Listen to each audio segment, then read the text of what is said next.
السلام علیکم ورحمۃ اللہ وبرکاتہ. کیا حال ہے سب کا؟ الحمدللہ. نحمده ونصلی علی رسولہ الکریم. اما بعد فاعوذ باللہ من الشیطان الرجیم. بسم اللہ الرحمن الرحیم. رب اشرح لی صدری ویسر لی امری واحلل عقدۃ من لسانی یفقہوا قولی. علم کو عمل کے لیے سیکھنا چاہیے. رسول اللہ صلی اللہ علیہ وسلم نے فرمایا، اس شخص کی مثال جو لوگوں کو بھلائی سکھاتا ہے لیکن اپنے آپ کو بھول جاتا ہے، ایک چراغ کی سی ہے جو لوگوں کو تو روشنی دیتا ہے مگر خود کو جلاتا ہے. ابو درداء کہتے ہیں کہ تم عالم نہیں بنو گے حتیٰ کہ تم متعلم یعنی علم سیکھنے والے بنو. یعنی کوئی شخص جب تک علم سیکھتا نہیں اس وقت تک عالم نہیں بنتا، اور تم علم سے عالم نہیں بن سکتے، یعنی صرف سیکھنا بھی کافی نہیں حتیٰ کہ تم اس پر عمل کرو. اور تمہارے گناہ کے لیے یہی کافی ہے کہ تم بحث مباحثہ کرنے والے بن جاؤ. یعنی علم حاصل کرنے کا مقصد لوگوں کے ساتھ بحث مباحثہ نہیں ہونا چاہیے. اور تمہارے گناہ کے لیے یہی کافی ہے کہ تم جھگڑا کرنے والے بن جاؤ، یعنی علم کی بنا پر. اور تمہارے جھوٹا ہونے کے لیے یہی کافی ہے کہ تم مسلسل اللہ کی ذات کے علاوہ کسی اور چیز میں گفتگو کرتے رہو، اور چیزوں کے بارے میں اور ٹاپکس پہ بات کرو اور اللہ کو یاد نہ کرو. تو خلاصہ یہی ہے کہ انسان جو کچھ سیکھے پھر اس کے بہترین حصے پر عمل بھی کرے. 24واں پارہ. اعوذ باللہ من الشیطان الرجیم. بسم اللہ الرحمن الرحیم. فمن اظلم ممن كذب على الله وكذب بالصدق اذ جاءه أليس في جهنم مثوى للكافرين والذي جاء بالصدق وصدق به أولئك هم المتقون. شروع کرتی ہوں اللہ کے نام سے جو بے انتہا مہربان نہایت رحم فرمانے والا ہے. فمن اظلم ممن كذب على الله وكذب بالصدق اذ جاءه أليس في جهنم مثوى للكافرين. پھر اس شخص سے بڑھ کر ظالم کون ہوگا جس نے اللہ پر جھوٹ باندھا اور جب سچی بات اس کے سامنے آئی تو اسے جھٹلا دیا. کیا ایسے کافروں کا دوزخ میں ہی ٹھکانہ نہیں؟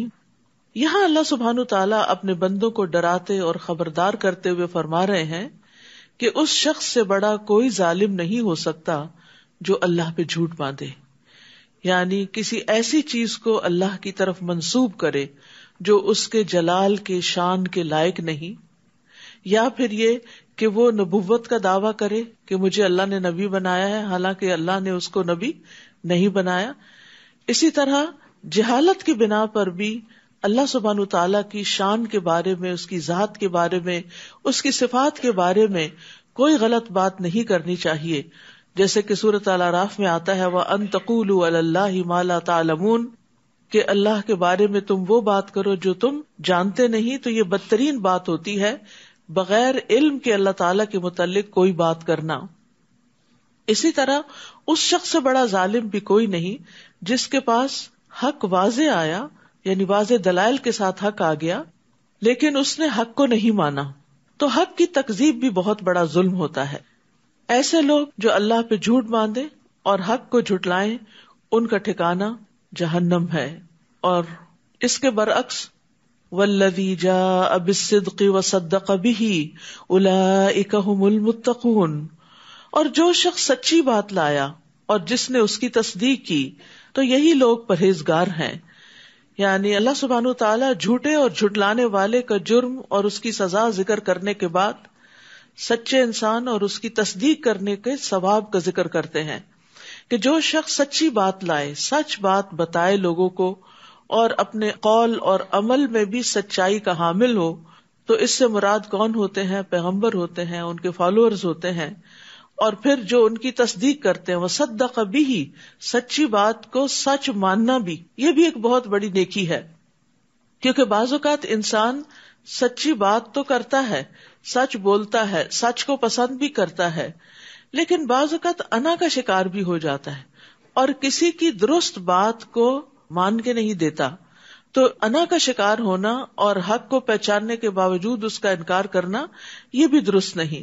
لیکن جس کے اندر یہ دونوں صفات پائی جاتی ہوں، خود بھی سچا ہو اور اس کے ساتھ ساتھ وہ سچائی کی تصدیق کرے، یعنی سچ سامنے آ جائے تو اس کو سچ مانے، اس کو سچ کہے، تو یہی لوگ دراصل متقی ہوتے ہیں. کیونکہ تقویٰ کے علاوہ کوئی چیز نہیں جو انسان کے اندر یہ خوبی پیدا کرے.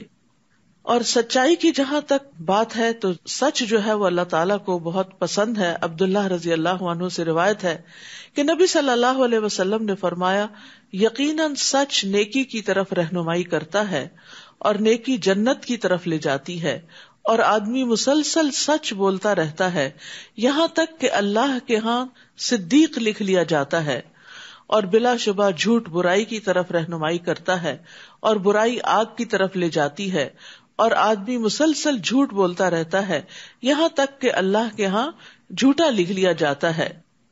تو جو سچے لوگ ہیں، جو متقی لوگ ہیں، ان کے بارے میں کیا جزا بتائی گئی، لہم ما یشاؤون عند ربہم ذالک جزاء المحسنین، ان کے لیے وہ ہوگا جو وہ چاہیں گے ان کے رب کے ہاں. یعنی جب اللہ کے پاس واپس لوٹ کر جائیں گے تو انہیں وہ ملے گا جو وہ پسند کریں گے. نیکی کرنے والوں کا یہی بدلہ ہے محسنین کا. محسن وہ ہوتا ہے جس کے اندر اخلاص ہو، اور اخلاص والا اللہ کی عبادت ایسے کرتا ہے گویا وہ اللہ کو دیکھ رہا ہو، اس کا دھیان ادھر ادھر نہ ہو، وہ شرک اکبر اور شرک اصغر دونوں سے پاک ہو. جیسے حضرت جبریل علیہ السلام جب آ کر حضور صلی اللہ علیہ وسلم سے سوال کر رہے تھے تو حدیث جبریل میں مل احسان کے جواب میں آپ نے کیا فرمایا، ان تعبد اللہ کأنک تراہ، کہ تم اللہ کی عبادت اس طرح کرو گویا تم اللہ کو دیکھ رہے ہو. تو یہ محسن کا کردار ہوتا ہے. یعنی محسن اپنے رویے کے اندر بہت مخلص ہوتا ہے. پھر اسی طرح جو دوسروں کو ان کے حق سے زیادہ دیتا ہے وہ بھی محسن ہوتا ہے. پھر اسی طرح ہر طرح کی نیکی جو ہے وہ احسان کہلاتی ہے. تو محسنین کو کیا ملے گا قیامت کے دن؟ جو وہ طلب کریں گے، جو وہ تمنا کریں گے. لیکفر اللہ عنہم اسوأ الذی عملوا، تاکہ اللہ ان سے وہ برائیاں دور کر دے جو انہوں نے کی تھیں. کیونکہ چاہے کوئی محسن ہو، متقی ہو، مومن ہو، کوئی بھی ہو، لیکن یہ پاسبل نہیں ہے کہ کوئی اس سے غلطی نہ ہو. یہ ناممکن ہے، اس سے غلطی ہوگی. ہر انسان سے کوئی کتنا ہی نیک اور پاک باز کیوں نہ ہو، اس سے غلطی ہو جاتی ہے. تو پھر ایسی صورت میں اللہ سبحانہ تعالیٰ محسنین کی برائیاں ان سے دور کر دے گا، تاکہ اللہ ان سے وہ برائیاں دور کر دے جو انہوں نے کی تھیں، اور جو اچھے کام وہ کرتے رہے انہی کے لحاظ سے انہیں ان کا اجر عطا کرے. کیا اللہ تعالیٰ اپنے بندے کو کافی نہیں؟ اور یہ لوگ آپ کو ان سے ڈراتے ہیں جو اس کے سوا ہیں، اور جسے اللہ گمراہ کر دے اسے کوئی ہدایت دینے والا نہیں. تو یہاں پر ان لوگوں کی بات کی گئی ہے جو لوگوں کو اللہ کے علاوہ غیر اللہ سے ڈراتے، بتوں کی مار سے ڈراتے ہیں یا اپنے دیوتاؤں کے اثرات سے ڈراتے ہیں. لیکن مومن ہمیشہ صرف اللہ سے ڈرتا ہے. غیر اللہ سے ڈرنا مشرکین کا طریقہ ہے. تو انسان جب بھی کوئی کام کرے، جب بھی کوئی رسک لے، تو اس معاملے میں اللہ پر بھروسہ کرے، اللہ سے دعا کرے، کیونکہ اللہ ہی کام بنانے والا ہے. وَتَوَكَّلْ عَلَى الْحَيِّ الَّذِي لَا يَمُوتُ، آپ اس زندہ پر بھروسہ کرو جو کبھی مرے گا نہیں، اور وہ صرف اللہ ہی کی ذات ہے. اور جو اللہ پہ بھروسہ کرتا ہے اللہ اس کو کافی ہو جاتا ہے. اور آپ دیکھیے کہ جب آپ اپنے معاملات اللہ کے سپرد کرتے ہیں اور بھروسہ کرتے ہیں تو آپ کا دل بڑا ہو جاتا ہے، آپ کی ہمت بڑھ جاتی، آپ سمجھتے ہیں کہ کوئی ہے جو یہ سب کچھ کر سکتا ہے. وَمَن يَتَوَكَّلْ عَلَى اللَّهِ فَهُوَ حَسْبُهُ، جو کوئی اللہ پہ بھروسہ کرے تو وہ اسے کافی ہو جاتا ہے. اور اسی طرح اللہ پر بھروسہ کرنے سے انسان کو دشمن سے حفاظت بھی ملتی ہے. جیسا کہ اس مشہور واقعے میں ہم دیکھتے ہیں کہ نبی صلی اللہ علیہ وسلم ایک غزوے کے بعد دوپہر کو کہیں آرام کر رہے تھے ایک درخت کے سائے تلے، اور آپ کی تلوار اس درخت کے ساتھ لٹک رہی تھی. تو اتنے میں ایک دشمن آیا اور اس نے وہ تلوار اتار کر آپ کے اوپر سونت دی اور آپ سے کہا کہ آپ کو مجھ سے کون بچائے گا. تو آپ نے کیا فرمایا، میرا اللہ. آپ سوچئے وہ کیا سچویشن ہوگی کہ جب سر پہ ایک شخص تلوار لہرائے کھڑا ہے، اس وقت انسان کو کچھ سوچتا بھی نہیں. لیکن انبیاء کا ایمان کامل ایمان ہوتا ہے جس کے اندر توکل بھی ہوتی ہے، کیونکہ توکل بھی ایمان کا حصہ ہے. وَمَن يَهْدِ اللَّهُ فَمَا لَهُ مِن مُضِلٍّ أَلَيْسَ اللَّهُ بِعَزِيزٍ ذِي انتقام. اور جسے اللہ ہدایت دے دے اسے کوئی گمراہ کرنے والا نہیں. کیا اللہ سب پر غالب اور انتقام لینے والا نہیں؟ اور اگر آپ ان سے پوچھیں کہ آسمانوں اور زمین کو کس نے پیدا کیا تو یقیناً کہیں گے کہ اللہ نے. یعنی مشرکین مکہ بھی اس بات کو مانتے تھے کہ آسمان و زمین کا خالق، ہر چیز کا خالق اللہ ہی ہے. ان کے پتھر اور لکڑی کے بت کسی چیز کو پیدا کرنے کے قابل نہیں، بلکہ انہوں نے خود ہی ان کو بنایا ہے. تو یقیناً کہیں گے کہ اللہ نے. آپ انہیں کہیے بھلا دیکھو جنہیں تم اللہ کے سوا پکارتے ہو، اگر اللہ مجھے کوئی تکلیف پہنچانا چاہے تو تمہارے معبود اس کی پہنچائی ہوئی تکلیف کو کیا دور کر سکتے ہیں؟ نہیں. یا اگر وہ مجھ پر رحمت کرنا چاہے تو یہ اس کی رحمت کو روک سکتے ہیں؟ نہیں. آپ ان سے کہیے مجھے اللہ کافی ہے، اور بھروسہ کرنے والے اسی پر ہی بھروسہ کرتے ہیں. قل حسبی اللہ علیہ یتوکل المتوکلون. سورۃ الزمر جو ہے اس میں توحید کا سبق ہے، اور توکل بھی توحید کا ایک حصہ ہے. اور اس توکل کے لیے جو الفاظ استعمال کرنے چاہیے وہ بھی یہاں سکھا دیے گئے ہیں. آپ کہہ دیجئے کہ قل حسبی اللہ، کہ اللہ مجھے کافی ہے. یہ کلمہ جو ہے حسبی اللہ ایک مبارک کلمہ ہے جو دو مقامات پر کہا جاتا ہے. ایک نفع حاصل کرنے کے موقع پر، یعنی جس وقت انسان کو کوئی فائدہ حاصل کرنا ہو، اور دوسرے نقصان کو دور کرنے کے موقع پر. اور ہم دیکھتے ہیں کہ دو عظیم پیغمبروں نے یہ دعا مانگی. ایک تو ابراہیم علیہ السلام نے اس وقت یہ کلمہ پڑھا تھا جب ان کو آگ میں پھینکا جا رہا تھا، اور دوسرے محمد صلی اللہ علیہ وسلم نے جب لوگوں نے مسلمانوں کو ڈرانے کے لیے کہا تھا کہ لوگوں نے تمہارے لیے فوج جمع کر لی ہے تو لوگوں سے ڈرو، تو اس بات نے ان کا ایمان بڑھا دیا، اور انہوں نے کہا کہ ہمیں اللہ ہی کافی ہے اور وہ اچھا کارساز ہے.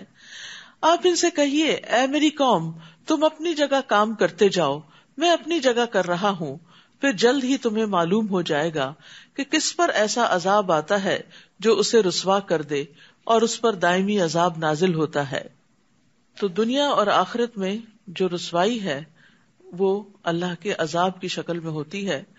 اور ہم دیکھتے ہیں کہ جس کی انہیں دھمکی دی گئی وہ کفار مکہ کے ساتھ پوری ہو کر رہی. دنیا میں بھی اللہ نے ان کو عذاب دیا، جیسے وہ قتل ہوئے، قیدی بنے، بھوک اور قحط میں مبتلا ہوئے، اور اسی طرح پھر بدر کے میدان میں پہنچے اور پھر وہاں سے جہنم رسید ہوئے. تو انسان کو ہمیشہ اللہ سے اپنے گناہوں کی وجہ سے جو سزا آتی ہے اس سے بچنے کے لیے دعا کرنی چاہیے. اللہم انی اعوذ بک من الفقر والقلۃ والذلۃ وان اظلم او اظلم. اور اسی طرح اللہم احسن عاقبتنا فی الامور کلها واجرنا من خزی الدنیا وعذاب الاخرہ، کہ اللہ ہمارے تمام معاملات کا انجام اچھا کر اور ہمیں دنیا کی رسوائی اور آخرت کے عذاب سے محفوظ فرما. انا انزلنا علیک الکتاب للناس بالحق، بلا شبہ ہم نے یہ کتاب تمام لوگوں کے لیے آپ پر حق کے ساتھ نازل کی ہے. پھر جو سیدھی راہ پر آ گیا تو اس کا اپنا ہی فائدہ ہے، اور جو بھٹک گیا تو اس کے بھٹکنے کا وبال بھی اسی پر ہے، اور آپ ان کے ذمہ دار نہیں. اللہ یتوفی الانفس حین موتها والتی لم تمت فی منامها، اللہ ہی ہے جو موت کے وقت روحیں قبض کر لیتا ہے، اور جو مرا نہ ہو اس کی روح نیند کی حالت میں قبض کر لیتا ہے. پھر جس کی موت کا فیصلہ ہو چکا ہو تو اس کی روح کو تو روک لیتا ہے، اور دوسری روحیں ایک مقررہ وقت تک کے لیے واپس بھیج دیتا ہے. غور و فکر کرنے والے لوگوں کے لیے اس میں بہت سی نشانیاں ہیں. تو اس سے یہ پتہ چلتا ہے کہ جب انسان سوتا ہے تو یہ نیند جو ہے یہ موت کی بہن ہے اور موت کا ہی ایک ایکسپیرینس ہے. اور نیند کی حالت میں ایک روح چلی جاتی ہے جس کی وجہ سے انسان نہ پھر سنتا ہے اور نہ ہی اور کچھ کام کاج کر پاتا ہے، اور وہ ایک اور ہی دنیا میں ہوتا ہے. اسی بنا پہ وہ بعض اوقات مرے ہوئے لوگوں سے بھی جا ملتا ہے. تو وہ اس کی وہ روح ہوتی ہے جو مختلف جگہوں پر مختلف مشاہدات کرتی ہے. اور آپ نے سنا ہوگا کہ کئی لوگ سوتے ہیں اور پھر دوبارہ نہیں اٹھتے، یعنی سوتے میں ہی چلے جاتے ہیں، کیونکہ جس کی موت کا فیصلہ ہو چکا ہو اس کی روح واپس نہیں لوٹائی جاتی، بلکہ دوسری بھی لے لی جاتی ہے جو اس کے جسم میں ہوتی ہے۔ اور یہاں آخر میں جو بات فرمائے گی کہ اس میں غور و فکر کرنے والوں کے لیے نشانیاں ہیں، تو مقاتل کہتے ہیں کہ اس میں ان لوگوں کے لیے نشانیاں ہیں جو قیامت کے دن قبروں سے اٹھنے کے معاملے میں غور و فکر کرتے ہیں کہ قیامت کے دن دوبارہ کیسے اٹھیں گے۔ ایسے ہی جیسے اللہ دوبارہ دنیا میں روح بھیج دیتا ہے نیند سے جاگتے وقت، تو وہاں قبر میں بھی دوبارہ بھیجے گا اور انسان قبروں سے باہر نکل آئے گا۔ یعنی سونے والے کی روح کو قبض کرنا، پھر اس کو قبض کرنے کے بعد چھوڑ دینا، قیامت کے دن قبروں سے دوبارہ اٹھائے جانے پر دلیل ہے۔ تو انسان کو سوتے اور جاگتے وقت اپنی موت کو یاد رکھنا چاہیے۔ اسی لیے ہم صبح اٹھ کے کیا دعا کرتے ہیں؟ الحمدللہ الذی احیانا بعدما اماتنا والیہ النشور۔ اور جب سونے لگتے ہیں تو ہاتھ گال کے نیچے رکھ کے کیا کہتے ہیں؟ اللہم بسمک اموت واحیا۔ اور اسی طرح بسمک ربی وضعت جنبی وبک ارفعہ ان امسکت نفسی فرحمھا یا فاغفر لھا، دونوں طرح آتا ہے۔ وَإِنْ أَرْسَلْتَهَا فَاحْفَظْهَا بِمَا تَحْفَظُ بِهِ عِبَادَكَ الصَّالِحِينَ، کہ میرے رب تیرے نام سے میں نے اپنا پہلو رکھا، تیرے ہی نام سے اٹھاؤں گا، اگر تو نے میری جان کو روک لیا تو اس پہ رحم کرنا، یعنی اگر روح واپس نہیں لوٹائی تو رحم فرمانا، اور اگر اس کو چھوڑ دیا یعنی زندگی باقی رکھی تو اس کی اس طرح حفاظت کرنا جس طرح تو اپنے نیک بندوں کی حفاظت کرتا ہے۔ تو اس سے یہ بھی پتہ چلتا ہے کہ اللہ اپنے نیک بندوں کی حفاظت کرتا ہے۔ تو اگر ہم حفاظت چاہتے ہیں تو ہمیں زیادہ سے زیادہ نیک کام کرنے چاہیے اور گناہوں کو چھوڑ دینا چاہیے۔ کیا ان لوگوں نے اللہ کے سوا کچھ اور سفارشی بنا رکھے ہیں؟ آپ ان سے کہیے اگر وہ کسی چیز کا اختیار ہی نہ رکھتے ہوں اور نہ عقل رکھتے ہوں تو پھر سفارش کیسے کریں گے؟ آپ ان سے کہیے کہ سفارش پوری کی پوری اللہ ہی کے اختیار میں ہے، آسمانوں اور زمین میں اسی کی حکومت ہے، پھر تم اسی کی طرف لوٹائے جاؤ گے۔ اور جب اللہ اکیلے کا ذکر کیا جائے تو جو لوگ آخرت پر ایمان نہیں رکھتے ان کے دل گھٹ جاتے ہیں، اور جب اللہ کے علاوہ دوسروں کا ذکر کیا جائے تو بڑے خوش ہو جاتے ہیں۔ ہمیں بھی سوچنا چاہیے کہ ہمارا دل کس بات پہ گھٹتا ہے اور کس پہ خوش ہوتا ہے۔ کیا اللہ کے ذکر پہ تو نہیں ہمارا دل گھٹتا؟ ہاں اتنی دیر اللہ کی باتیں سننی پڑیں گی یا پڑھنی ہوگی یا کرنی ہوگی کوئی، لیکن دوسری طرف مومن جو ہوتا ہے جب اللہ کا ذکر کیا جاتا ہے تو اس کا دل خوش ہو جاتا ہے، مطمئن ہو جاتا ہے، وہ دل لگا کے وہ بات سنتا ہے۔ اور مشرکین کیا کرتے تھے؟ غیر اللہ کے ذکر سے خوش ہوتے تھے اور اللہ کے ذکر پر ان کے دل گھٹ جاتے تھے۔ اور یہ ہر انسان پہ ویری کرتا ہے کہ وہ کس چیز کو پسند کرتا ہے، کیونکہ جو جس چیز کو پسند کرتا ہے اس کا ذکر آتے ہی اس کے منہ پہ مسکراہٹ آ جاتی۔ یعنی آپ دیکھیے اپنی عام زندگی میں بھی کہ کون سی چیزیں ہیں جن کے ذکر سے بھی آپ خوش ہو جاتے ہیں، تو یقیناً وہ چیزیں ہوں گی جو آپ کی پسندیدہ ہیں، اور کون سی چیزیں ہیں جن کا نام سنتے ہی آپ کے اندر ایک وحشت اور گھبراہٹ شروع ہو جاتی ہے۔ تو اس سے بھی آپ اپنا جائزہ لے سکتے ہیں کہ آپ کہاں کھڑے ہیں، یعنی آپ کا ایمان کتنا ہے اور آپ کی دلچسپیاں کتنی ہیں۔ تو ایمان والے جو ہیں وہ دن کے مختلف اوقات میں اللہ کو یاد کرتے ہیں اور اس کی طرف رجوع کرتے ہیں اور خوش ہوتے ہیں۔ مثلاً صبح اٹھتے ہیں تو اللہ کو یاد کرتے ہیں، اذان سنتے ہیں تو اللہ کو یاد کرتے ہیں، وضو کرتے ہیں تو پھر اللہ کا ذکر کرتے ہیں، نماز بذات خود ذکر ہے، نماز کے بعد بھی کرتے ہیں، پھر صبح شام کی اذکار کرتے ہیں، کھانا کھاتے ہیں۔ تو یہ اس طرح کی جتنی بھی دعائیں ہیں یہ ساری ایک کتاب ہے دعا کیجیے، اور اسٹال پہ اویلیبل بھی ہے۔ اس میں دن میں اور مختلف مواقع پہ جو دعائیں مومن کرتا ہے، قرآن کی دعائیں، سنت سے دعائیں، والدین کے لیے دعائیں، بخشش کی دعائیں، آئینہ دیکھنے کی دعائیں، اور بہت سی دعائیں جو انسان کو کرنی چاہیے، جو نبی صلی اللہ علیہ وسلم سے ثابت ہے۔ میں سمجھتی ہوں ہر گھر میں یہ کتاب ہونی چاہیے تاکہ کسی بھی موقع کی مناسبت سے وہ دعائیں نکال کر انسان پڑھ سکتا ہے، یا روٹین میں بھی انسان تھوڑی تھوڑی کر کے روز ان چیزوں کو یاد بھی کر سکتا ہے اور پڑھ بھی سکتا ہے۔ قل اللہم فاطر السماوات والارض عالم الغیب والشہادہ انت تحکم بین عبادک فیما کانوا فیہ یختلفون۔ آپ کہیے اے اللہ آسمانوں اور زمین کے پیدا کرنے والے، غیب اور حاضر کو جاننے والے، تو ہی اپنے بندوں میں ایسی چیز کا فیصلہ کرے گا جس میں وہ اختلاف کر رہے ہیں، اور اگر ان ظالموں کو زمین کی ساری دولت میسر ہو اور اتنی ہی اور بھی ہو تو وہ روز قیامت کے برے عذاب سے بچنے کے لیے فدیے میں دینے کو تیار ہو جائیں گے. اس دن اللہ کی طرف سے ان کے لیے ایسا عذاب ظاہر ہوگا جو ان کے وہم و گمان میں بھی نہ ہوگا. تو یہاں ہم دیکھتے ہیں کہ یہ جو بات ہے نا وَبَدَا لَهُم مِّنَ اللَّهِ مَا لَمْ يَكُونُوا يَحْتَسِبُونَ، کہ اس دن اللہ کی طرف سے ایسا عذاب ظاہر ہوگا جس کا انہوں نے سوچا بھی نہ ہوگا. تو پائس پری ڈیسیسرز اسلاف جو تھے وہ اس آیت سے بہت ڈرتے تھے کہ کہیں ایسا نہ ہو کہ ہم یہ سمجھے کہ ہم بڑے اچھے اچھے کام کر رہے ہیں اور کل جائیں اور وہاں دیکھیں تو وہ اچھے کاموں میں شامل ہی نہیں ہوئے ہوں. مجاہد کہتے ہیں کہ انہوں نے ایسے عمل کیے جنہیں وہ نیک سمجھتے تھے لیکن اصل میں وہ برے تھے. انٹینشن کی وجہ سے ہو گئے یا طریقہ غلط تھا یا کوئی بدعت تھی، اور ہو سکتا ہے کہ انہوں نے یہ گمان کر لیا ہو کہ ان کے یہ گناہ توبہ کے بغیر ہی معاف ہو جائیں گے.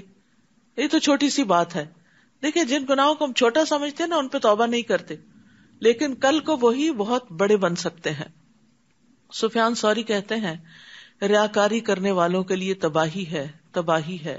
یہ آیت ان کے بارے میں ہے، یہ ان کا قصہ ہے. اکرمہ بن عمار کہتے ہیں کہ محمد بن منقدر اپنی موت کے وقت بہت زیادہ گھبرائے، گھبراہٹ طاری ہو گئی. تو ان کو کہا گیا یہ خوف اور گھبراہٹ کس بات پہ ہے؟ انہوں نے کہا کہ اللہ کی کتاب میں ایک آیت ہے جس سے میں ڈرتا ہوں، اور وہ ہے وَبَدَا لَهُم مِّنَ اللَّهِ مَا لَمْ يَكُونُوا يَحْتَسِبُونَ، اور میں ڈرتا ہوں کہ میرے سامنے وہ کچھ نہ آ جائے جس کا مجھے گمان بھی نہ ہو، خیال بھی نہ ہو. ہم اپنے بارے میں یہ سمجھتے رہیں کہ سب اچھا ہے اور ہم نیک ہیں اور اچھے فرشتے آئیں گے جان لینے کے لیے اور قبر میں بھی سب ٹھیک ہوگا اور آخرت میں بھی ہم امن میں ہوں گے. کس کو پتا؟ تو انسان کو کبھی بھی بے خوف نہیں ہونا چاہیے، اور جو کام وہ کرتے رہے اس کے برے نتائج ان کے سامنے آ جائیں گے، اور جس عذاب کا وہ مذاق اڑایا کرتے تھے وہ انہیں آ گھیرے گا. انسان کو جب کوئی تکلیف پہنچتی ہے تو ہمیں پکارتا ہے، پھر جب ہم اسے اپنی نعمت سے نوازتے ہیں تو کہتا ہے مجھے تو یہ چیز علم اور تجربے کی بنا پر حاصل ہوئی ہے. بات یوں نہیں بلکہ یہ ایک آزمائش ہوتی ہے، مگر ان میں سے اکثر نہیں جانتے. دنیا میں بھی انسان بڑی غلط فہمیوں کا شکار رہتا ہے کہ جب اس کو کوئی نعمت ملتی ہے، کوئی کامیابی ملتی ہے تو وہ کیا کہتا ہے کہ یہ اس بنا پر ہے کہ میں اس کا تجربہ رکھتا تھا، میں نے اس پہ محنت کی اور یہ میرے علم کی وجہ سے مجھے ملی ہے، یا اللہ نے مجھے وہ چیز سکھائی تھی. حقیقت یہ ہے کہ یہ فتنہ ہے. ہر نعمت جو ایک آزمائش ہے. اب مثال کے طور پر ہمیں اگر نعمت قرآن ملتی ہے تو اس میں ہمارا امتحان بھی ہے کہ ہم اس پر اب جو پڑھ لیا سن لیا عمل کتنا کرتے ہیں، اپنی زندگی کو کتنا بدلتے ہیں. وَلَكِنَّ أَكْثَرَهُمْ لَا يَعْلَمُونَ، لیکن اکثر لوگ یہ بات، یہ نکتہ نہیں جانتے، یہ سمجھتے نہیں کہ نعمت آزمائش ہے اور انسان کا امتحان ہے جس کے وجہ سے اللہ تعالیٰ انہیں ڈھیل دے کے پھر پکڑتا بھی ہے. ایسی ہی بات ان لوگوں نے بھی کہی تھی جو ان سے پہلے گزر چکے، پھر وہ چیز ان کے کسی کام نہ آئی جو وہ کما رہے تھے. یعنی پہلے لوگوں کو بھی اپنے علم اور ہنر اور فن پہ بڑا مان تھا، لیکن وہ چیزیں انہیں اللہ کے عذاب سے بچا نہ سکیں. چنانچہ اپنی بری کمائی کے برے نتائج انہیں بھگتنے پڑے. اور ان لوگوں میں سے جو ظلم کر رہے ہیں وہ بھی عنقریب اپنے کاموں کے برے نتائج بھگت لیں گے، اور یہ لوگ ہمیں عاجز کر سکنے والے نہیں ہیں. کیا انہیں معلوم نہیں کہ اللہ جس کے لیے چاہتا ہے رزق کشادہ کر دیتا ہے اور جس کے لیے چاہتا ہے تنگ کر دیتا ہے. اس میں بھی ان لوگوں کے لیے کئی نشانیاں ہیں جو ایمان لاتے ہیں. قُلْ يَا عِبَادِيَ الَّذِينَ أَسْرَفُوا عَلَىٰ أَنفُسِهِمْ لَا تَقْنَطُوا مِن رَحْمَةِ اللَّهِ إِنَّ اللَّهَ يَغْفِرُ الذُّنُوبَ جَمِيعًا إِنَّهُ هُوَ الْغَفُورُ الرَّحِيمُ. آپ لوگوں سے کہہ دیجئے اے میرے بندو جنہوں نے اپنی جانوں پر زیادتی کر لی ہے، اللہ کی رحمت سے مایوس نہ ہو. اللہ یقیناً سارے ہی گناہ معاف کر دیتا ہے کیونکہ وہ غفور الرحیم ہے. یعنی اللہ سبحانہ وتعالی اگلے پچھلے سارے گناہوں کو معاف کر سکتا ہے. جیسے کہ حدیث میں آتا ہے کہ ایک شخص کے سارے گناہ معاف کر دیے گئے اس بنا پر کہ اس نے لوگوں کے راستے سے ایک کانٹے دار شاخ ہٹائی تھی، لوگوں کو تکلیف سے بچایا تھا، تو اس بنا پر اس کے گناہ معاف کر دیے گئے. اسی طرح چھوٹے گناہوں کے علاوہ بھی اللہ سبحانہ وتعالیٰ بڑے بڑے گناہوں کو معاف کر دیتا ہے. جیسے زنا کرنے والا جب زنا کرتا ہے تو مومن نہیں رہتا، چوری کرنے والا جب چوری کرتا ہے تو مومن نہیں رہتا، شرابی جب شراب پیتا ہے تو مومن نہیں رہتا. لیکن پھر بھی اس کے لیے توبہ کا دروازہ کھلا ہے کہ اگر کوئی شرمندہ ہو کر واپس پلٹتا ہے اور اللہ سے معافی مانگ لیتا ہے اور آئندہ نہ کرنے کا عہد کر لیتا ہے تو اللہ تعالیٰ اس کو بھی معاف کر دیتا ہے. 100 لوگوں کا قاتل بھی بخش دیا گیا تھا جب اس کے دل میں شدید ریگریٹ ہوئی اور اس نے توبہ کے لیے اپنا علاقہ بھی چھوڑ دیا کہ میں اس گناہ سے بہرحال نکلنا چاہتا ہوں، اور وہ ہجرت کر کے دوسری طرف نیک لوگوں کے پاس جا رہا تھا تاکہ ان کی صحبت میں بیٹھ کر وہ اپنی اس برائی کو دور کر سکے. وَأَنِيبُوا إِلَىٰ رَبِّكُمْ، اور اپنے رب کی طرف رجوع کرو. وَأَسْلِمُوا لَهُ، اور اس کا حکم مان لو. مِن قَبْلِ أَن يَأْتِيَكُمُ الْعَذَابُ، اس سے پہلے کہ تم پر عذاب آئے پھر تمہیں کہیں سے بھی مدد نہ مل سکے.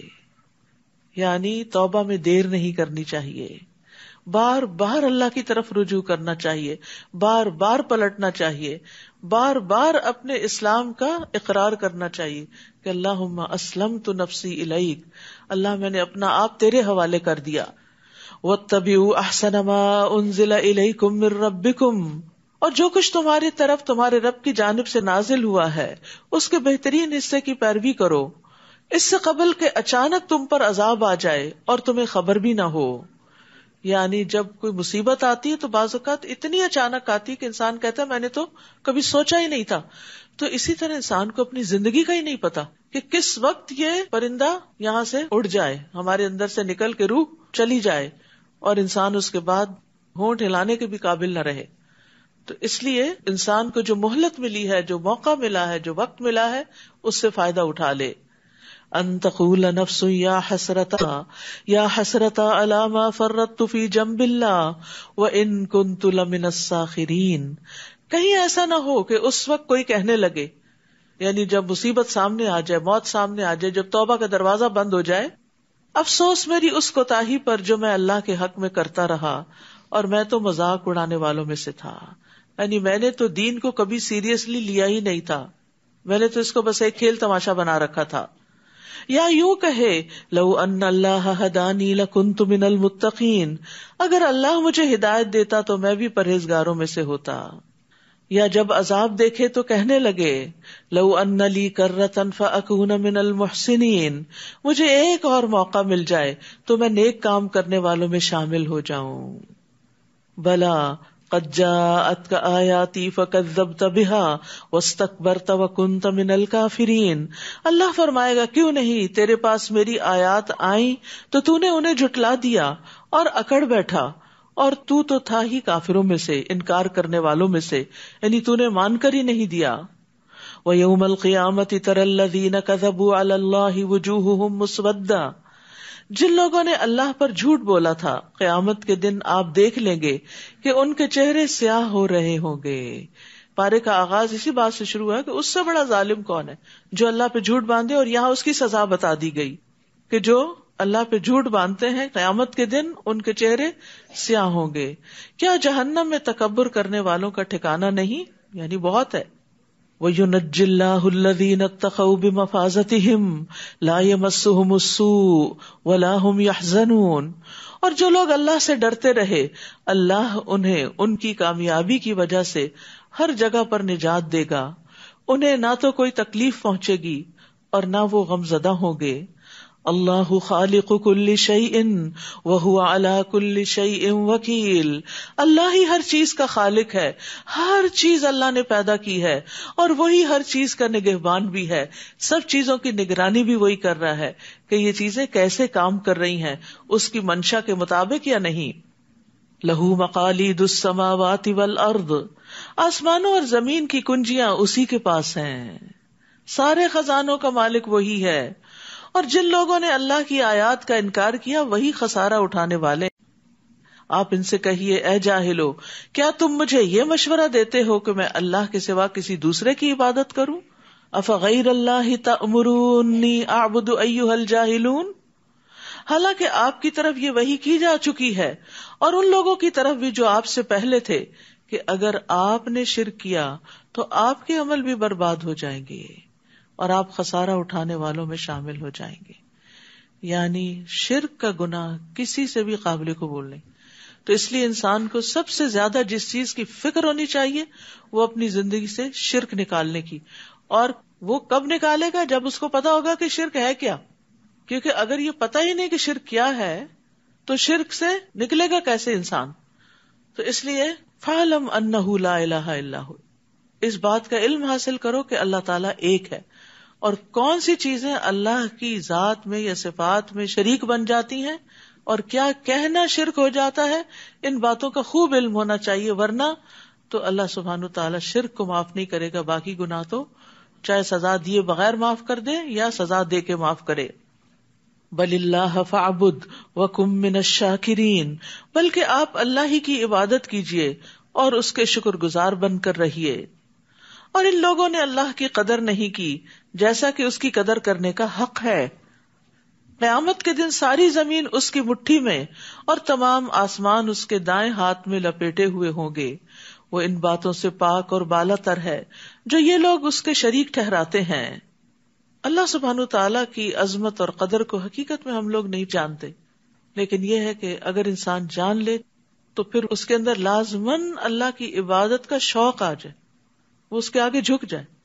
کیونکہ ہوتا یہ ہے کہ دنیا میں جب ہم کسی سے انسپائر ہوتے ہیں اور وہ ہمارے ہی جیسے انسان ہوتے ہیں، تھوڑی بہت اگر ان کی کوئی اچیومنٹ ہوتی ہے تو ہم ان کے آگے جھک جاتے ہیں، ان کے مطیع ہو جاتے ہیں، سرنگوں ہو جاتے ہیں.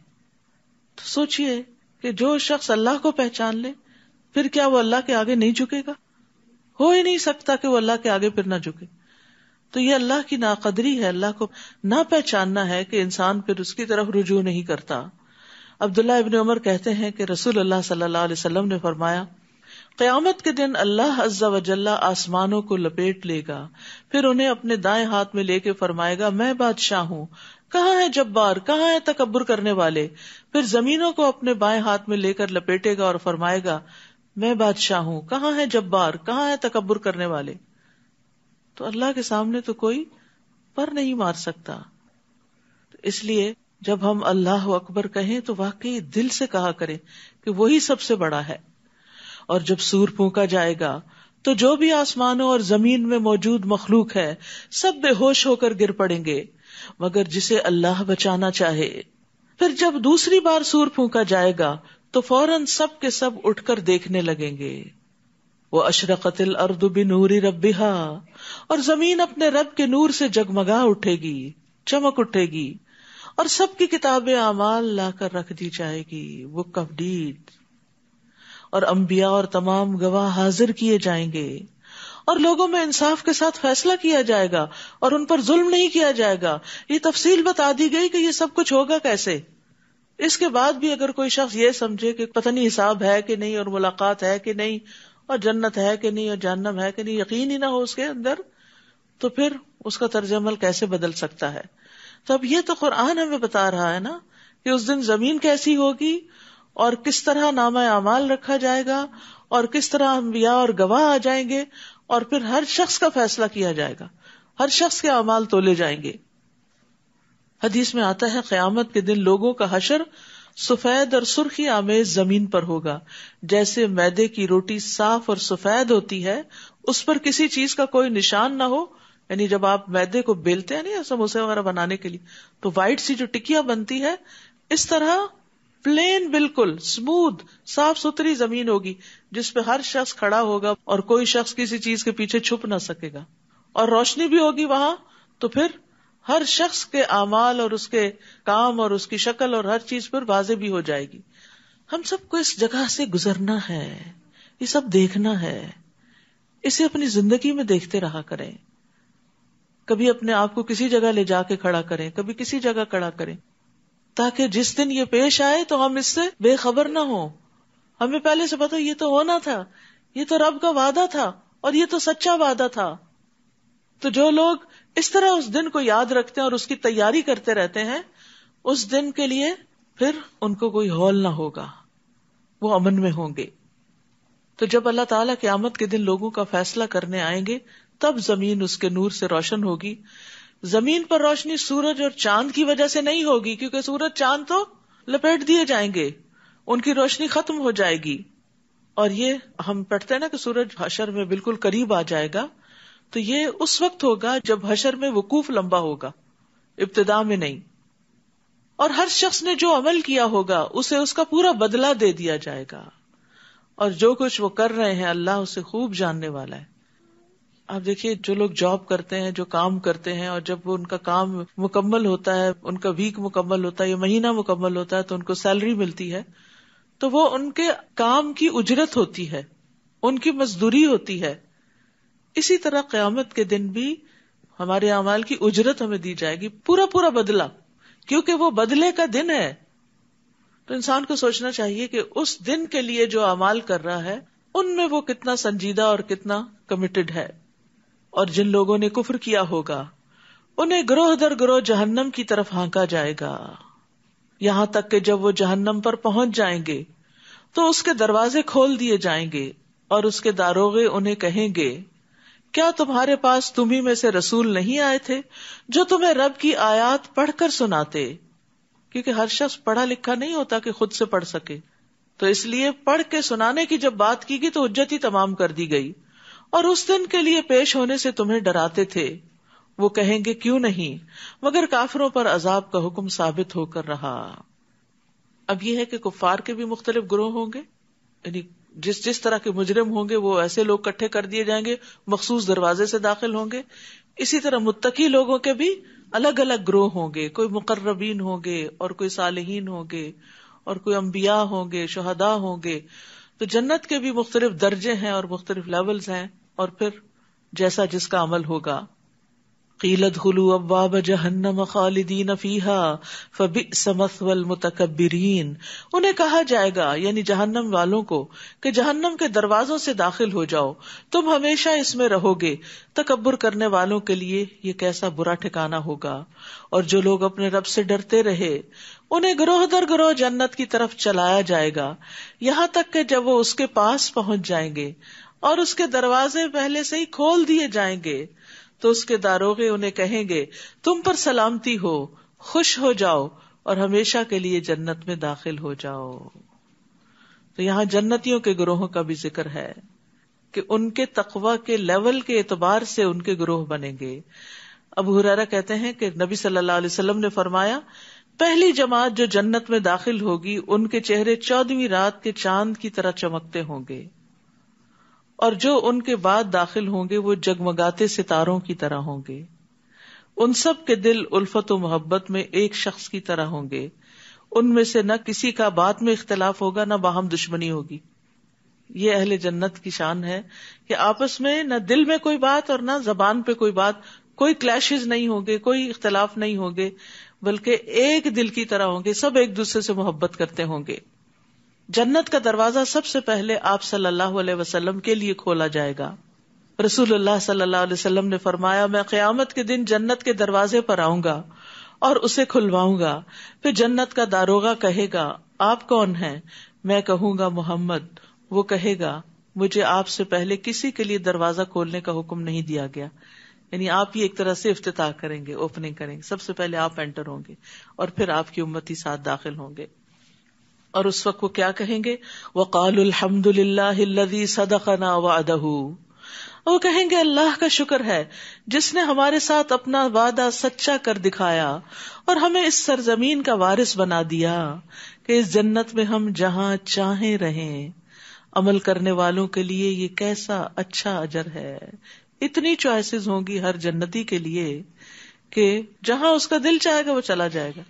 دنیا میں اگر آپ کسی اچھے جگہ پر ہالیڈیز کے لیے جانا بھی چاہیں تو پہلے آپ کو پیسے جمع کرنے ہوتے ہیں، پھر اس کے بعد وہ ساری اس کے ریویوز دیکھتے ہیں، پھر بکنگ کراتے ہیں، پھر کبھی فلائٹس کینسل ہو جاتی ہیں، تو کیا کیا مسائل ہوتے، کتنے ترددات ہوتے ہیں. اور پھر وہاں پہنچ کر بھی بعض اوقات آپ کو اپنی پسند کا ویو نہیں ملتا، کمرہ نہیں ملتا، پسند کا ویدر نہیں ملتا، کئی چیزیں، یعنی وہ تھوڑی سی خوشی ہوتی ہے اور اس کے ساتھ بے شمار ترددات لگے ہوتے. لیکن جنت میں داخل ہوتے ہی کسی قسم کا کوئی تردد، کوئی تھکاوٹ نہیں، اور جو انسان چاہے گا وہ اس کو ملتا چلا جائے گا. اور یہ کس کا اجر ہے؟ عمل کرنے والوں کے لیے یہ کیسا اچھا اجر ہے. اصل بات ہے عمل کی. وَتَرَى الْمَلَائِكَةَ حَافِّينَ مِنْ حَوْلِ الْعَرْشِ. نیز اس دن آپ دیکھیں گے کہ فرشتے عرش کے گرد حلقہ باندھے ہوئے یعنی سراؤنڈ کر رہے ہوں گے، اپنے رب کی تعریف کے ساتھ تسبیح کر رہے ہیں، اور لوگوں میں انصاف کے ساتھ فیصلہ کیا جائے گا، اور سب کہیں گے وقیل الحمد للہ رب العالمین، سب تعریف اللہ کے لیے ہے جو تمام جہانوں کا رب ہے. یعنی پوری کائنات اللہ کی حمد کر رہی ہوگی، آسمان والے، زمین والے، نیک اور بد، جن و انس، حتیٰ کہ آگ والے بھی اللہ کی حمد بیان کریں گے. تو الحمدللہ آدم علیہ السلام کا پہلا جملہ تھا. مومن کی جان نکلتی ہے تو وہ الحمدللہ کہہ رہا ہوتا ہے. جنت میں داخلے پر ایمان والے الحمدللہ کہیں گے، الحمدللہ الذی ہدانا لہذا. اور جنتیوں کا تو پھر کھانا پینا ہی یہی ہوگا، یعنی اللہ کی حمد و ثنا. نبی صلی اللہ علیہ وسلم فرماتے ہیں یقیناً اہل جنت کھائیں گے جنت میں اور پیئیں گے، لیکن نہ اس میں تھوکیں گے، نہ پیشاب کریں گے، نہ رفع حاجت ہوگی، اور نہ ہی ناک سے ریزش گرائیں گے. کوئی گندگی نہیں ہوگی، کوئی بیڈ ڈسکریشن نہیں ہوگی. صحابہ نے پوچھا پھر ان کے کھانے کا کیا بنے گا، یعنی جو کھانا اندر لے کے جائیں گے اس کا کیا ہوگا؟ آپ نے فرمایا ایک ڈکار آئے گی اور کستوری کے پسینے کی طرح پسینہ آئے گا، یعنی خوشبودار پسینے کی شکل میں وہ جسم سے نکل جائے گا. ان کو تسبیح و تحمید اس طرح الہام کر دیے جائیں گے جس طرح سانس کو الہام کر دیا جاتا ہے. سانس کو اللہ نے الہام کیا، اسی لیے خود ہی خود کام کر رہا ہے، ہمیں اس کو کھینچنا نہیں پڑتا. اگر ہر دفعہ ہمیں کھینچ کے باہر نکالنا پڑتا تو کیا حال ہوتا، یعنی سانس کے لیے زور نہیں لگانا پڑتا. تو وہاں بھی تسبیح پڑھنے کے لیے بھی زبان ایسی رواں ہو جائے گی. کچھ لوگ دنیا میں بھی اتنا اللہ کا ذکر کرتے ہیں کہ ان کی زبانوں پہ تسبیح پھر اٹکتی نہیں، چلتی چلی جاتی. اب دیکھیں کہ جب رات کو نبی صلی اللہ علیہ وسلم سوتے تھے تو تسبیح کرتے تھے، سبحان اللہ پڑھتے تھے، تسبیح کرتے تھے. تو آپ بھی ذرا تجربہ کر کے دیکھیں کہ کیا آپ کی زبان چلتی ہے، کیونکہ کچھ دن ہوتے ہیں جن میں انسان تسبیح کرتے کرتے سوتا ہے، اور کچھ دن ایسے ہوتے ہیں کہ جب زبان اٹکتی ہے. تو سوچے کریں کہ آج اٹکی کیوں ہے، کہیں اللہ سبحانہ تعالیٰ کے حق میں کوئی ایسی کمی تو نہیں کی، کوئی ایسا گناہ تو نہیں کیا کہ زبان اٹک رہی ہے اور توفیق نہیں ہو رہی مجھے. سورت غافر، اس کو غافر بھی کہتے ہیں، مومن بھی کہتے ہیں، دونوں نام ہیں اس کے. بسم اللہ الرحمن الرحیم. حامیم تنزیل الکتاب من اللہ العزیز العلیم. غافر الذنب وقابل التوب شدید العقاب ذی الطول لا الہ الا هو الیہ المصیر. بسم اللہ الرحمن الرحیم. حامیم، یہ کتاب اللہ کی طرف سے نازل ہوئی ہے. آپ نے دیکھو گا اکثر صورتوں کا آغاز جو ہوتا ہے وہ اس بات کی یقین دہانی کرانے کے لیے ہوتا ہے کہ یہ اللہ کی کتاب ہے، یہ اس کی واضح آیات ہیں، یہ اللہ کی طرف سے نازل ہوئی ہے، اس کتاب میں کوئی شک نہیں ہے، تاکہ پڑھنے سے پہلے یاد دہانی ہو جائے کہ جو ہم پڑھنے جا رہے ہیں یہ کوئی معمولی کلام نہیں ہے، یہ اللہ کا کلام ہے.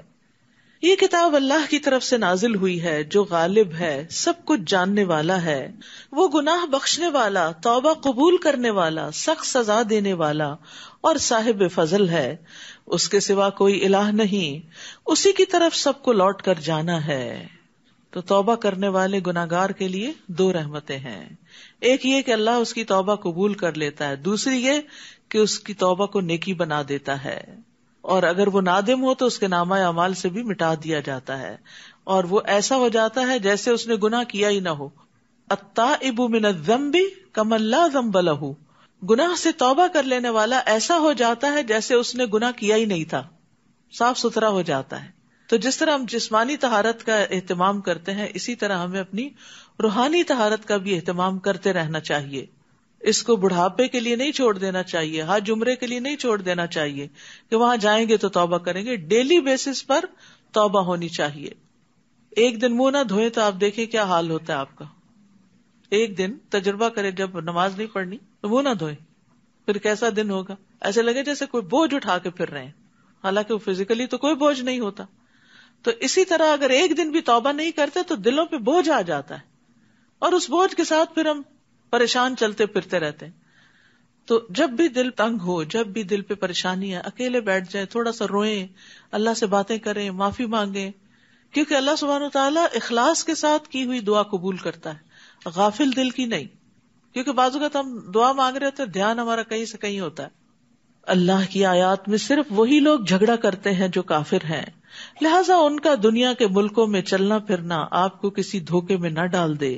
ان سے پہلے قوم نوح اور رسولوں کے مخالف کئی جماعتوں نے انہیں جھٹلایا، اور ہر قوم نے اپنے رسول کو گرفتار کرنے کا ارادہ کیا اور باطل کے ساتھ جھگڑا کیا تاکہ باطل سے حق کو شکست دے سکیں.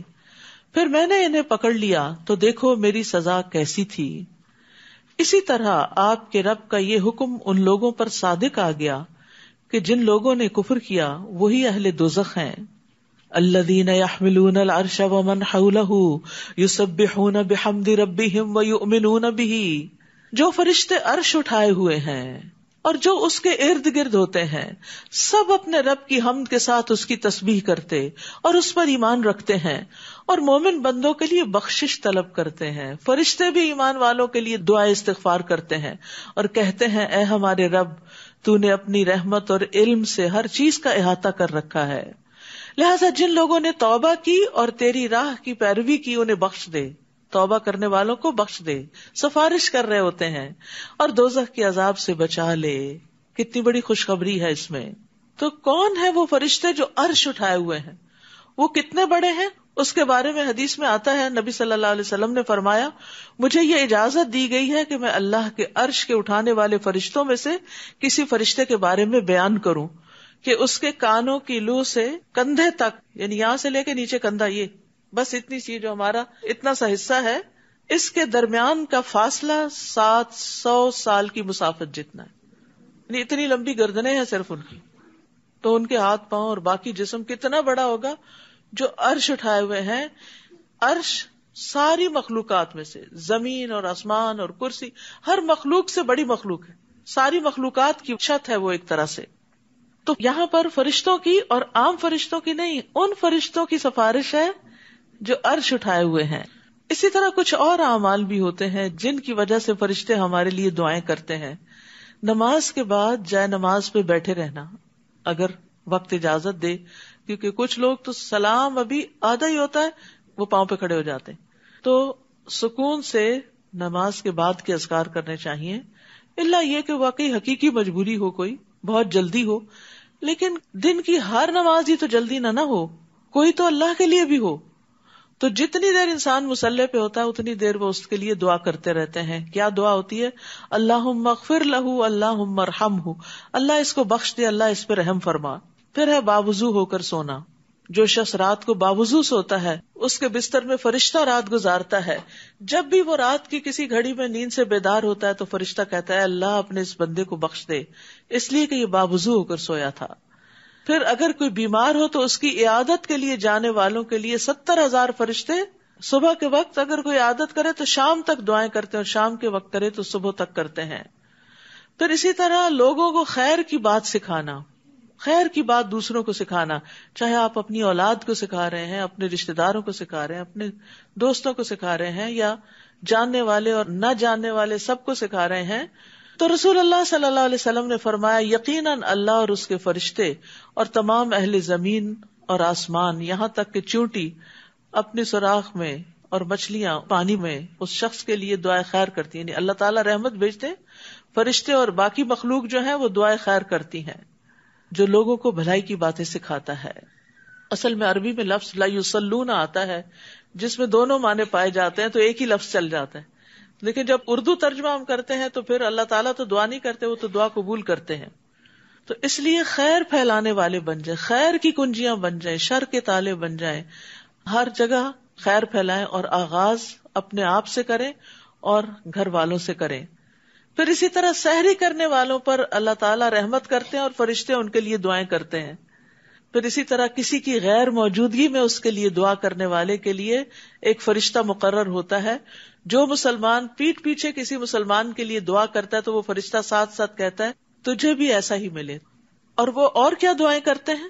ربنا وادخلہم جنات عدن التی وعدتہم، اے ہمارے رب انہیں ان ہمیشہ رہنے والے باغات میں داخل کر جس کا تو نے ان سے وعدہ کیا ہے، اور ان کے آباء و اجداد، ان کی بیویوں اور ان کی اولاد میں سے جو صالح ہیں انہیں بھی، یعنی جو نیک ہیں ان کو بھی، بلا شبہ تو ہر چیز پر غالب حکمت والا ہے. اولاد میں سے جو نیک ہیں ان کو اللہ سب کو نیک بنا دے تاکہ وہ ماں باپ کے ساتھ رہیں آخرت میں، اور انہیں برائیوں سے بچا لے اس روز جسے تو نے برائیوں سے بچا لیا، گویا تو نے اس پر رحمت کر دی، اور یہی بڑی کامیابی ہے. اور جن لوگوں نے کفر کیا، قیامت کے دن انہیں پکار کر کہا جائے گا کہ آج جتنا غصہ تمہیں اپنے آپ پہ آ رہا ہے، اللہ کو تم پر اس سے زیادہ غصہ آتا تھا جب تمہیں ایمان کی طرف دعوت دی جاتی تھی تو تم انکار کر دیتے تھے، ایمان کی دعوت کو قبول نہیں کرتے تھے. وہ کہیں گے ہمارے رب تو نے 2 دفعہ ہمیں مارا اور 2 دفعہ زندہ کیا، ہم اپنے گناہوں کا اعتراف کرتے ہیں، اب کیا یہاں سے نکلنے کی کوئی راہ ہے؟ تو obviously وہاں سے تو اب کوئی نہیں نکلے گا، جہنم میں تو پکڑے گئے. جواب ملے گا تمہارا یہ حال اس لیے ہے کہ جب تمہیں اللہ اکیلے کی طرف بلایا جاتا تھا تو تم انکار کر دیتے تھے، اور اگر اس کے ساتھ کوئی شریک بنایا جاتا تو تم مان لیتے تھے. اب فیصلہ تو اللہ ہی کے ہاتھ میں ہے جو عالی شان اور کبریائی والا ہے. وہی تو ہے جو تمہیں اپنی نشانیاں دکھاتا ہے اور آسمان سے تمہارے لیے رزق اتارتا ہے، مگر ان باتوں سے سبق تو وہی حاصل کرتا ہے جو اس کی طرف رجوع کرتا ہو. لہذا اللہ کو خالصتاً اس کی حاکمیت تسلیم کرتے ہوئے پکارا کرو، اگرچہ کافر اسے برا ہی مانے کہ تم ایک اللہ کو کیوں پکارتے ہو. رفیع الدرجات ذو العرش یلقی الروح من امرہ علی من یشاء من عبادہ لینذر یوم الطلاق. وہ بلند درجوں والا ہے، عرش کا مالک ہے، وہ اپنے بندوں میں سے جس پر چاہتا ہے اپنے حکم سے روح یعنی وحی نازل کرتا ہے تاکہ وہ لوگوں کو ملاقات کے دن سے ڈرائے، یعنی قیامت کے دن سے. تو اللہ سبحانہ وتعالیٰ اپنے عرش پر مستوی ہے، اور اللہ نے اپنے ہاتھ سے عرش کی تخلیق کی ہے. حدیث میں آتا ہے کہ اللہ نے 4 چیزوں کو اپنے ہاتھ سے بنایا: عرش، قلم، آدم اور جنت عدن، اور باقی مخلوقات کو کن کہہ کر تو وہ ہو گئی. اللہ کے عرش کی مقدار کو اس کے سوا کوئی نہیں جانتا کہ وہ کتنا بڑا ہے، نو ون نوز. اور کرسی اس کے قدم رکھنے کی جگہ ہے. عرش تمام مخلوقات سے اونچا ہے. اللہ نے 7ویں آسمان سے اوپر پانی بنایا ہے، اور پانی کے اوپر عرش ہے.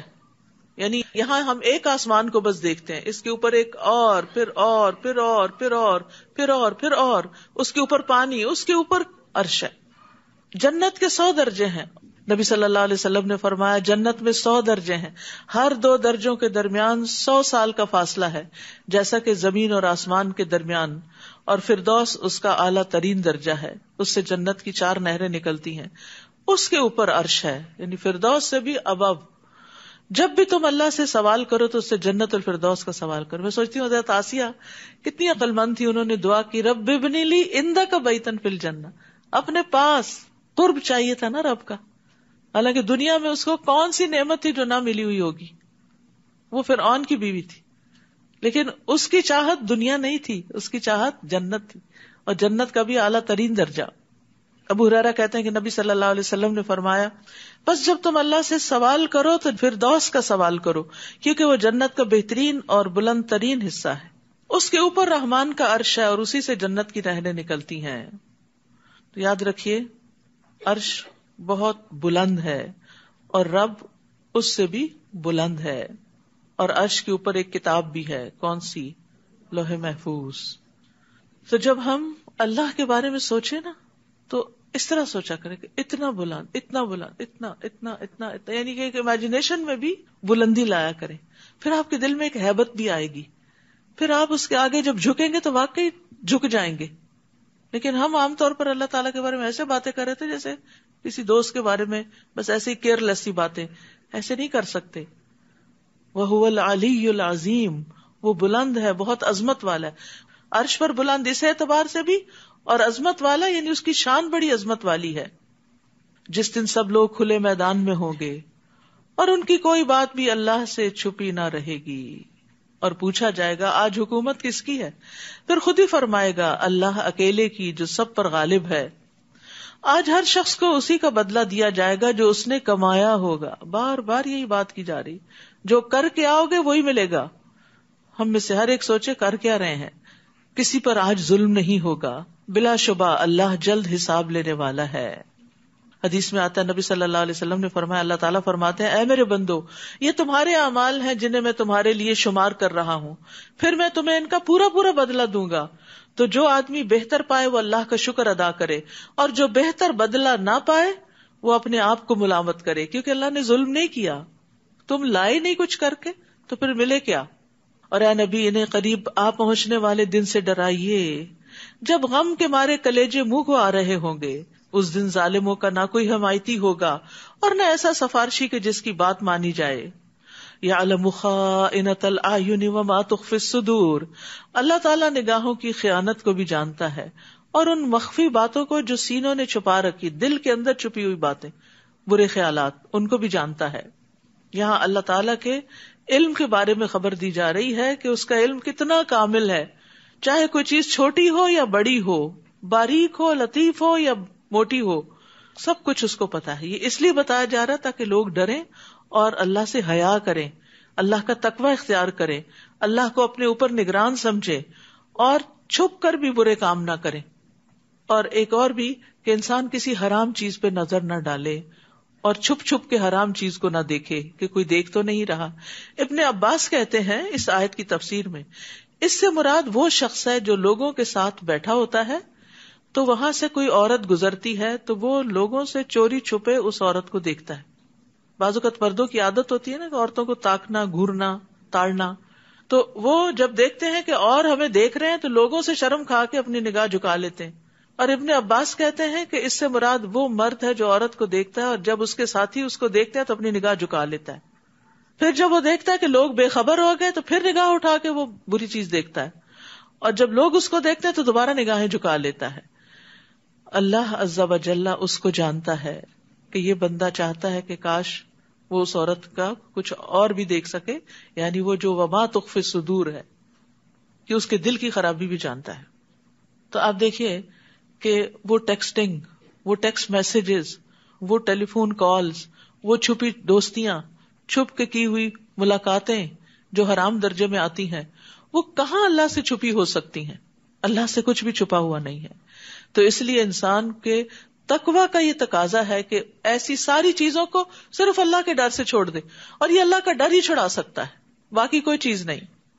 واللہ یقضی بالحق, اور اللہ ہی انصاف کے ساتھ فیصلہ کرے گا, اور اللہ کے علاوہ جنہیں یہ لوگ پکارتے ہیں وہ تو کچھ بھی فیصلہ نہیں کر سکتے. بلا شبہ اللہ ہی سب کچھ سننے اور دیکھنے والا ہے. کیا ان لوگوں نے زمین میں چل پھر کر نہیں دیکھا کہ جو لوگ ان سے پہلے گزر چکے ہیں ان کا کیا انجام ہوا؟ وہ ان سے قوت میں بھی زیادہ تھے اور اپنی یادگاریں بھی ان سے زیادہ چھوڑ گئے تھے. پھر ان کے گناہوں کی وجہ سے اللہ نے انہیں پکڑ لیا. یعنی دنیا میں بڑے بڑے کارنامے کیے تھے, تاریخ میں ان کے نام لکھے گئے, لیکن یہ ناموری, یہ شہرت, یہ کارنامے اللہ کے عذاب سے نہ بچا سکے, اور انہیں اللہ کی گرفت سے بچانے والا کوئی نہ تھا. یہ اس لیے ہوا کہ ان کے پاس ان کے رسول واضح دلائل لے کر آئے تو انہوں نے انکار کر دیا, چنانچہ اللہ نے انہیں پکڑ لیا. اللہ یقیناً بڑی قوت والا اور سخت سزا دینے والا ہے. وَلَقَدْ أَرْسَلْنَا مُوسَىٰ بِآيَاتِنَا وَسُلْطَانٍ مُبِينٍ, نیز ہم نے موسیٰ کو اپنے معجزات اور واضح دلیل دے کر بھیجا تھا فرعون, حامان اور قارون کی طرف, مگر انہوں نے کہا یہ تو جادوگر ہے, بڑا جھوٹا, جھٹلا دیا. پھر جب وہ ہماری طرف سے دین حق ان کے پاس لایا تو کہنے لگے جو لوگ ایمان لا کر موسیٰ کے ساتھ مل گئے ہیں ان کے بیٹوں کو قتل کر ڈالو اور ان کی عورتوں کو زندہ رہنے دو. مگر کافروں کی یہ چال ناکام ہی رہی. اور فرعون کہنے لگا مجھے چھوڑ دو, میں خود موسیٰ کو قتل کیے دیتا ہوں. اور وہ اپنے رب کو پکار کے دیکھ لے, مجھے تو ڈر ہے یہ تمہارا دین بدل دے گا, یعنی تمہارا لائف سٹائل. دین سے مراد صرف عقیدہ نہیں ہے, لائف سٹائل بھی ہے, یا ملک میں فساد برپا کر دے گا. اور موسیٰ نے کہا میں نے اپنے اور تمہارے رب کی ہر ایسے متکبر سے جو روز حساب پر ایمان نہیں رکھتا پناہ لے لی ہے. انی عذت بربی وربکم من کل متکبر لا یؤمن بیوم الحساب. وقال رجل مؤمن من آل فرعون. اس موقع پر آل فرعون میں سے ایک مومن آدمی جو اپنا ایمان چھپائے ہوئے تھا بول اٹھا. اب تک تو وہ چپ تھا, دل میں ایمان تھا, لیکن اب اس نے ڈکلیئر کر دیا. کہنے لگا, کیا تم ایسے آدمی کو قتل کرتے ہو جو کہتا ہے کہ میرا رب اللہ ہے, حالانکہ وہ تمہارے رب کی طرف سے تمہارے پاس واضح دلائل لے کر آیا. وہ ایسے ہی کوئی جھوٹی بات نہیں کر رہا, اس کے پاس دلائل ہیں. اگر وہ جھوٹا ہے تو اس کے جھوٹ کا وبال اسی پر ہوگا, اور اگر وہ سچا ہے تو جس عذاب کا وہ تم سے وعدہ کرتا ہے اس کا کچھ نہ کچھ حصہ تمہیں پہنچ کر رہے گا. اللہ یقیناً ایسے شخص کو راہ راست پر نہیں لاتا جو حد سے بڑھنے والا اور کذاب ہو. اب یہاں سے اس رجل مؤمن کی سپیچ شروع ہوتی ہے جو اس نے فرعون کے دربار میں علل اعلان نڈر ہو کے سب کے سامنے اب کی. اے میری قوم, آج تمہاری ہی حکومت ہے اور ملک میں تم ہی غالب ہو, لیکن اگر اللہ کا عذاب آ جائے تو کون ہماری مدد کرے گا؟ فرعون کہنے لگا, میں تو تمہیں وہی کچھ دکھاتا ہوں جو خود دیکھ رہا ہوں, اور میں تمہیں وہی راہ دکھاتا ہوں جو بھلائی کی راہ ہے. فرعون بھی اپنے آپ کو بھلائی پہ سمجھتا تھا, حق پہ سمجھتا تھا.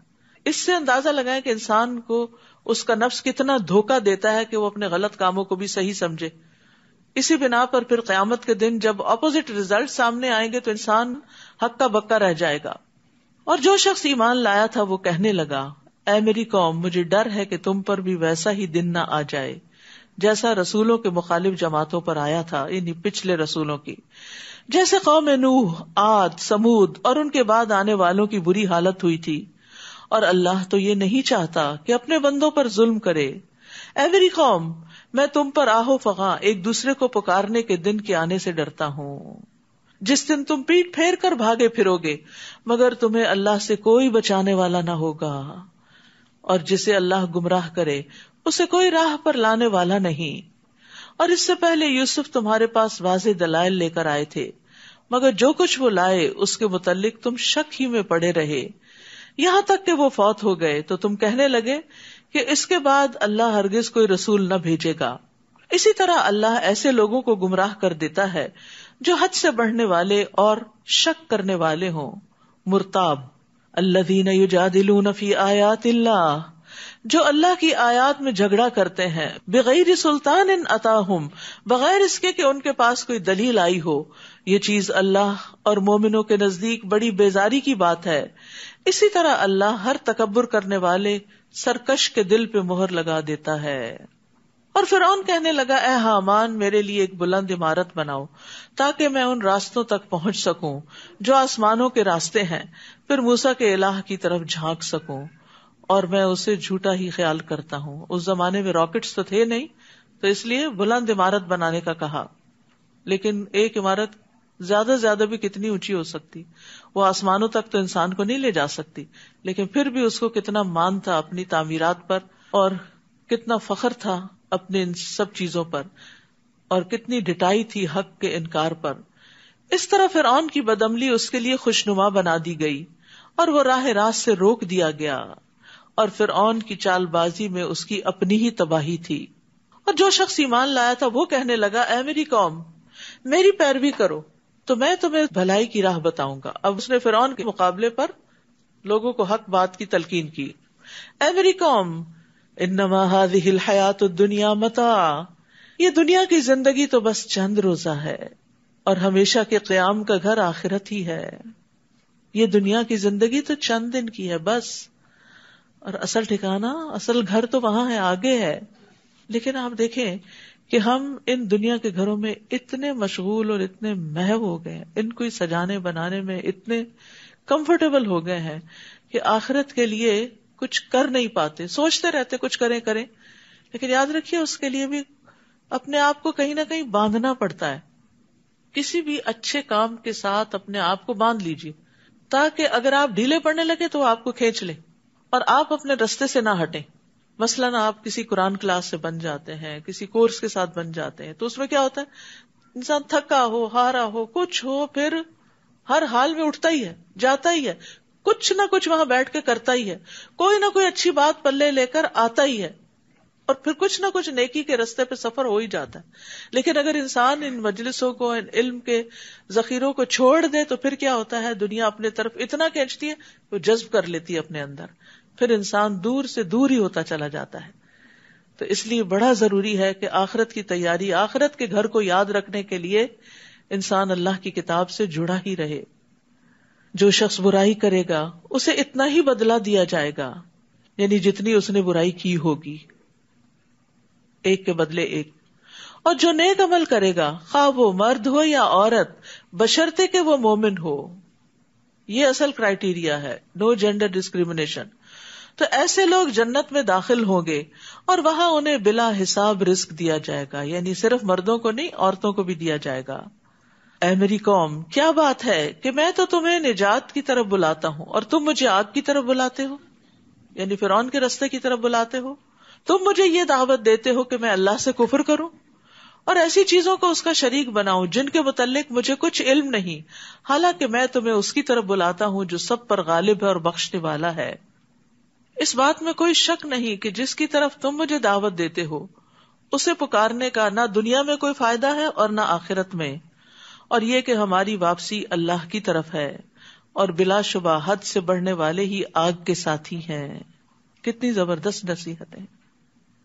جو کچھ میں تم سے کہہ رہا ہوں ان قریب تم اسے یاد کرو گے، میری نصیحتیں تمہیں یاد آئیں گی، اور میں اپنا معاملہ اللہ کے سپرد کرتا ہوں. بلا شبہ اللہ اپنے بندوں کو دیکھ رہا ہے.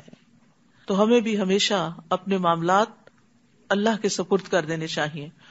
اور رات کو جب آپ سوتے ہیں تو شعوری طور پر یہ دعا مانگا کریں، اللہم لک اسلمت وبک آمنت وعلیک توکلت والیک انبت وبک خاصمت.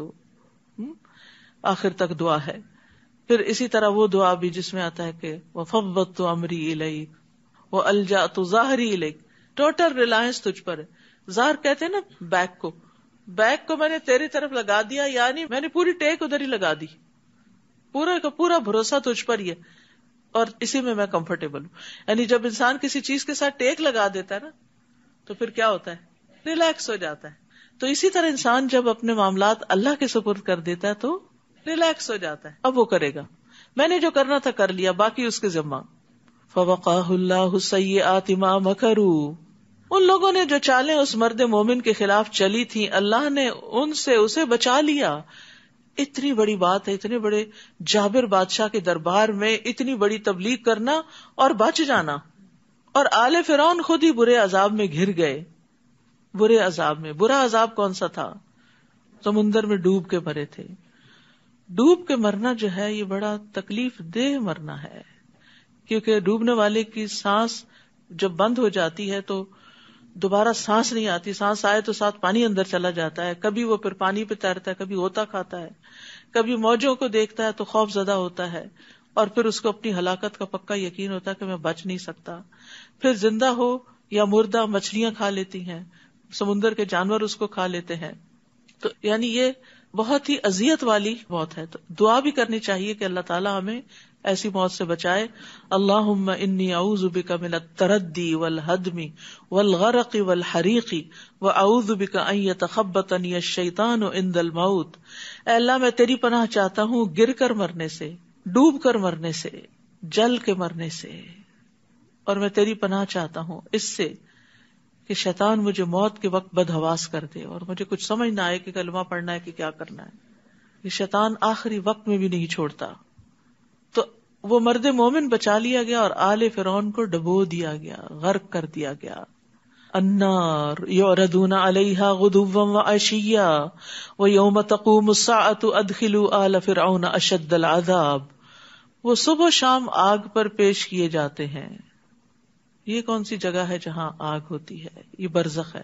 نبی صلی اللہ علیہ وسلم جب معراج پہ تشریف لے گئے تھے تو آپ کو آل فرعون آگ پہ جاتی ہوئی دکھائی گئی تھی کہ برزخ میں صبح شام انہیں آگ پہ پیش کیا جاتا ہے. اس سے قبر کے عذاب کا ثبوت بھی ملتا ہے. بہت سے لوگ کہتے ہیں قرآن میں کہاں لکھا ہے قبر کا عذاب؟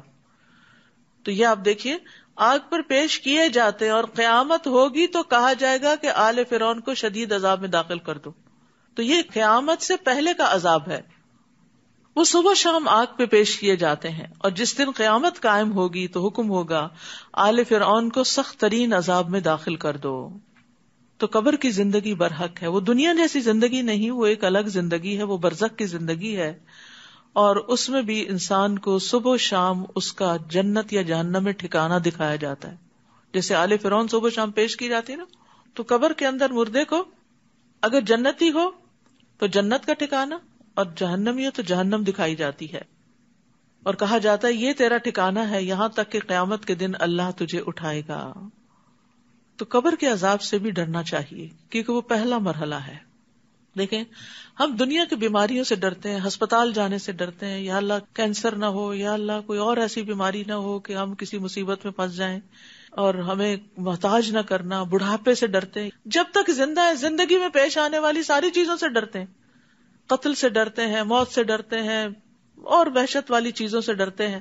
لیکن موت کے وقت جو فرشتے آئیں گے ان کے بارے میں نہیں ڈرتے، پھر موت کے بعد جب قبر میں اتارے جائیں گے اس بارے میں نہیں ڈرتے، قیامت کے دن جب اٹھیں گے اس بارے میں نہیں ڈرتے. یعنی دنیا میں اگر ہم کسی کو جیل خانے میں دیکھ لیں اور بدترین قید خانے میں دیکھ لیں تو ڈر ڈر کے ہمارا برا حال ہو جاتا ہے، ہماری روح فنا ہو جاتی کہ کتنی اذیت میں ہے. اور ہم اپنے بارے میں فکر ہی نہیں کرتے کہ قبر بھی تو ایسا ہی جیل خانہ ہے نا. اگر اچھے کام نہ کیے، اگر اچھے کیے تو وہ جنت کے باغوں میں سے ایک باغ بھی ہے. ابن عباس کہتے ہیں نبی صلی اللہ علیہ وسلم کا گزر 2 قبروں پر ہوا، اور یہ صحیح بخاری کی روایت ہے. ان 2 قبروں والوں پر عذاب ہو رہا تھا اور کسی بڑی بات پہ نہیں ہو رہا تھا. آپ نے فرمایا ان میں سے ایک تو چغل خوری کرتا تھا، ادھر کی بات ادھر لگانا تاکہ 2 لوگوں میں پھوٹ پڑ جائے. اور بعض اوقات تو استغفر اللہ اپنے ہی بچے چغل خوری کر رہے ہوتے ہیں، ماں کی بات باپ کو لگائی، باپ کی بات ماں کو لگائی، اور خوب ان میں لڑائی ڈلوائی. تو اس سے بھی بچنا چاہیے، گھروں کے اندر اس چیز کو کنٹرول کرنا چاہیے، کیونکہ یہ عادتیں گھروں سے ہی چلتی ہیں. یہ اس طرح کی بیڈ ہیبٹس بھی ایک ایڈکشن کی طرح ہوتی ہیں. پھر جب تک وہ کر نہیں نہ لیتا انسان اس کو، تو اس کو لگتا ہے میں نے کچھ کام نہیں کیا. کیونکہ چغل خوری سے ایک سینس آف اچیومنٹ بھی ہوتی ہے کہ میں نے کوئی بڑا کارنامہ کر لیا ہے. اور کیونکہ دوسرا شخص بڑی توجہ سے بات سنتا ہے، عام طور پر ماں باپ توجہ سے نہیں بات سنتے. بچہ کوئی بات کہتا ہے تو ہم ادھر ادھر دیکھتے رہتے ہیں، لیکن جو کہتے ہیں نا ابا یہ کہہ رہے تھے آپ کے بارے میں، ہے کیا کہہ رہے تھے، اب وہ انجوائے کرتا ہے. اچھا اس سے میں اپنی ماں کی توجہ لے سکتا ہوں، تو اس کو بھی مزہ آنے لگتا ہے. پھر اس طرح ایک بیڈ ٹیسٹ ڈیولپ ہو جاتا ہے ایسے غلط کام کرنے کا. تو ان میں ایک شخص چغل خوری کرتا تھا اور دوسرا پیشاب سے بچنے کے لیے احتیاط نہیں کرتا تھا. تو آپ دیکھیے کہ جس طرح کموڈ وغیرہ ہوتے ہیں تو ان پہ بعض اوقات چھینٹے پڑ جاتے ہیں، تو استنجا صحیح سے کرنا چاہیے. اور جب دوزخ میں وہ ایک دوسرے سے جھگڑا کریں گے تو کمزور لوگ بڑا بننے والوں سے کہیں گے ہم دنیا میں تمہارے تابع فرما تھے، تو کیا تم دوزخ کے عذاب کا کچھ حصہ ہم سے ہٹا کر ہمارے کسی کام آؤ گے؟ بڑا بننے والے جواب دیں گے ہم سب اسی میں پڑے ہیں اور اللہ بندوں کے درمیان فیصلہ کر چکا ہے. اور جو لوگ دوزخ میں ہوں گے وہ جہنم کے محافظوں سے کہیں گے اپنے رب سے دعا کرو کہ وہ ایک دن تو ہمارے عذاب میں کچھ کمی کر دے. وہ کہیں گے کیا تمہارے پاس رسول واضح دلائل لے کر نہیں آئے تھے؟ دوزخی کہیں گے کیوں نہیں، ضرور آئے تھے. تو وہ کہیں گے پھر تم خود ہی دعا کر لو، اور کافروں کی دعا تو گم ہی ہو جانے والی ہے. ہم یقیناً اپنے رسولوں کی اور ان لوگوں کی جو ایمان لائے دنیا کی زندگی میں بھی مدد کرتے ہیں. یہ کتنی خوشخبری ہے، ایمان والوں کی اللہ تعالیٰ دنیا میں بھی مدد کرتا ہے، اور اس دن بھی کریں گے جب گواہ کھڑے ہوں گے. یوم لا ينفع الظالمین معذرتهم ولہم اللعنۃ ولہم سوء الدار. جس دن ظالموں کو ان کی معذرت کچھ بھی فائدہ نہ دے گی، کوئی ایکسکیوز کام نہ آئے گا، اور ان کے لیے لعنت ہے اور برا گھر ہے. وَلَقَدْ آتَيْنَا مُوسَى الْهُدَى وَأَوْرَثْنَا بَنِي إِسْرَائِيلَ الْكِتَابَ. ہم نے موسیٰ کو ہدایت عطا کی اور بنی اسرائیل کو تورات کا وارث بنا دیا، کتاب کا وارث بنا دیا. وہ اس کو سنبھالیں، اس کو پڑھیں، اس کو سمجھیں، اس کی تعلیم کو عام کریں، اس کے مطابق اپنے قوانین بنائیں. ہدی و ذکریٰ لأولی الالباب، جو اہل عقل کے لیے ہدایت اور نصیحت تھی. فاصبر ان وعد اللہ حق، بس آپ صبر کیجئے، بے شک اللہ کا وعدہ سچا ہے. اور اپنے گناہ کی معافی مانگیے اور صبح و شام اپنے رب کی حمد کے ساتھ اس کی تسبیح کیجئے. کئی دفعہ آ چکی ہے نا یہ بات، صبح و شام تسبیح کرنا. امید ہے آپ اس کا بطور خاص اہتمام کرتے ہوں گے کہ جتنا بھی مصروفیت کا وقت ہو، مغرب سے پہلے پہلے اور دعاؤں کے ساتھ 100 دفعہ سبحان اللہ و بحمدہ کا معمول لازمی طور پہ بنانا ہے. اور اسی طرح صبح بھی سورج نکلنے سے پہلے. اگر کسی وجہ سے مس ہو گئی تو پھر بعد میں بھی ہو سکتی، چھوڑے نہ. جو لوگ بغیر کسی دلیل کے جو ان کے پاس آئی ہو اللہ کی آیات میں جھگڑا کرتے ہیں، ان کے دلوں میں تکبر بھرا ہوتا ہے، مگر وہ اس بڑائی کو پا نہیں سکتے جس کی وہ آرزو رکھتے ہیں، لہٰذا آپ اللہ کی پناہ مانگیے، بلا شبہ وہ سب کچھ سننے والا دیکھنے والا ہے۔ لخلق السماوات والارض اکبر من خلق الناس ولکن اکثر الناس لا یعلمون، آسمانوں اور زمین کا پیدا کرنا انسانوں کے پیدا کرنے سے زیادہ بڑا کام ہے، لیکن اکثر لوگ نہیں جانتے کہ اللہ تعالیٰ نے اتنا بڑا کام کیا تو وہ ہمیں دوبارہ کیوں نہیں پیدا کر سکے گا۔ وما یستوی الاعمی والبصیر والذین آمنوا وعملوا الصالحات ولا المسیء قلیلا ما تتذکرون، نابینا اور بینا یعنی دیکھنے والا یکساں نہیں ہوتے، بہت بڑا فرق ہوتا ہے، ایک کے پاس روشنی ہوتی ہے اور دوسرا اندھیرے میں ہوتا ہے، دن کی روشنی میں بھی وہ اندھیرے میں ہی ہوتا ہے، اور جو لوگ ایمان لائے اور اچھے عمل کریں وہ اور بد کردار یکساں نہیں ہوتے، مگر تم لوگ کم ہی سوچتے ہو۔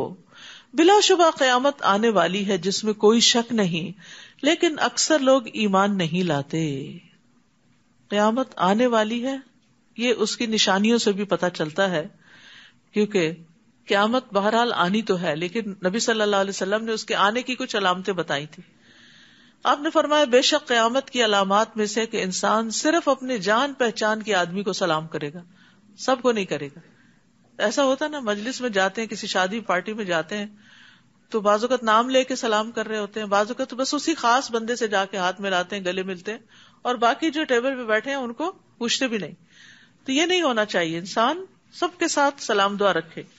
اسی طرح آپ نے فرمایا قیامت اس وقت تک قائم نہیں ہوگی جب تک ہر طرف بے حیائی اور فحش گوئی عام نہ ہو جائے، قطع رحمی اور برا پڑوس عام نہ ہو جائے، جب تک خائن کو امین اور امین کو خائن نہ سمجھا جانے لگے۔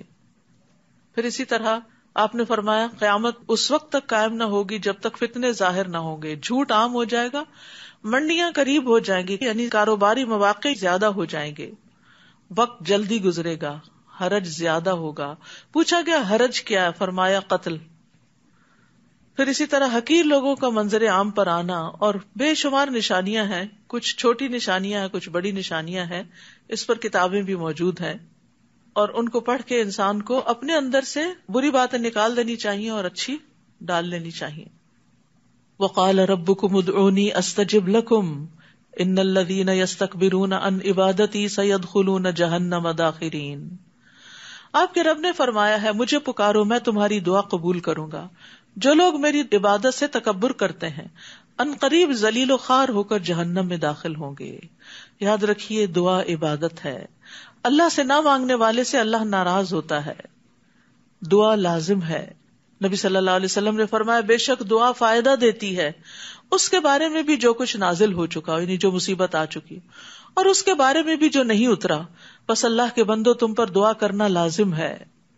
اور دعا تین طرح قبول ہوتی، یا تو ویسے ہی فوراً جو وہ چاہتا ہے، یا آخرت کے لیے ذخیرہ کر دی جاتی ہے، یا پھر اس سے اس جیسی کوئی تکلیف دور کر دی جاتی، یعنی جس درجے کی دعا ہوتی ہے۔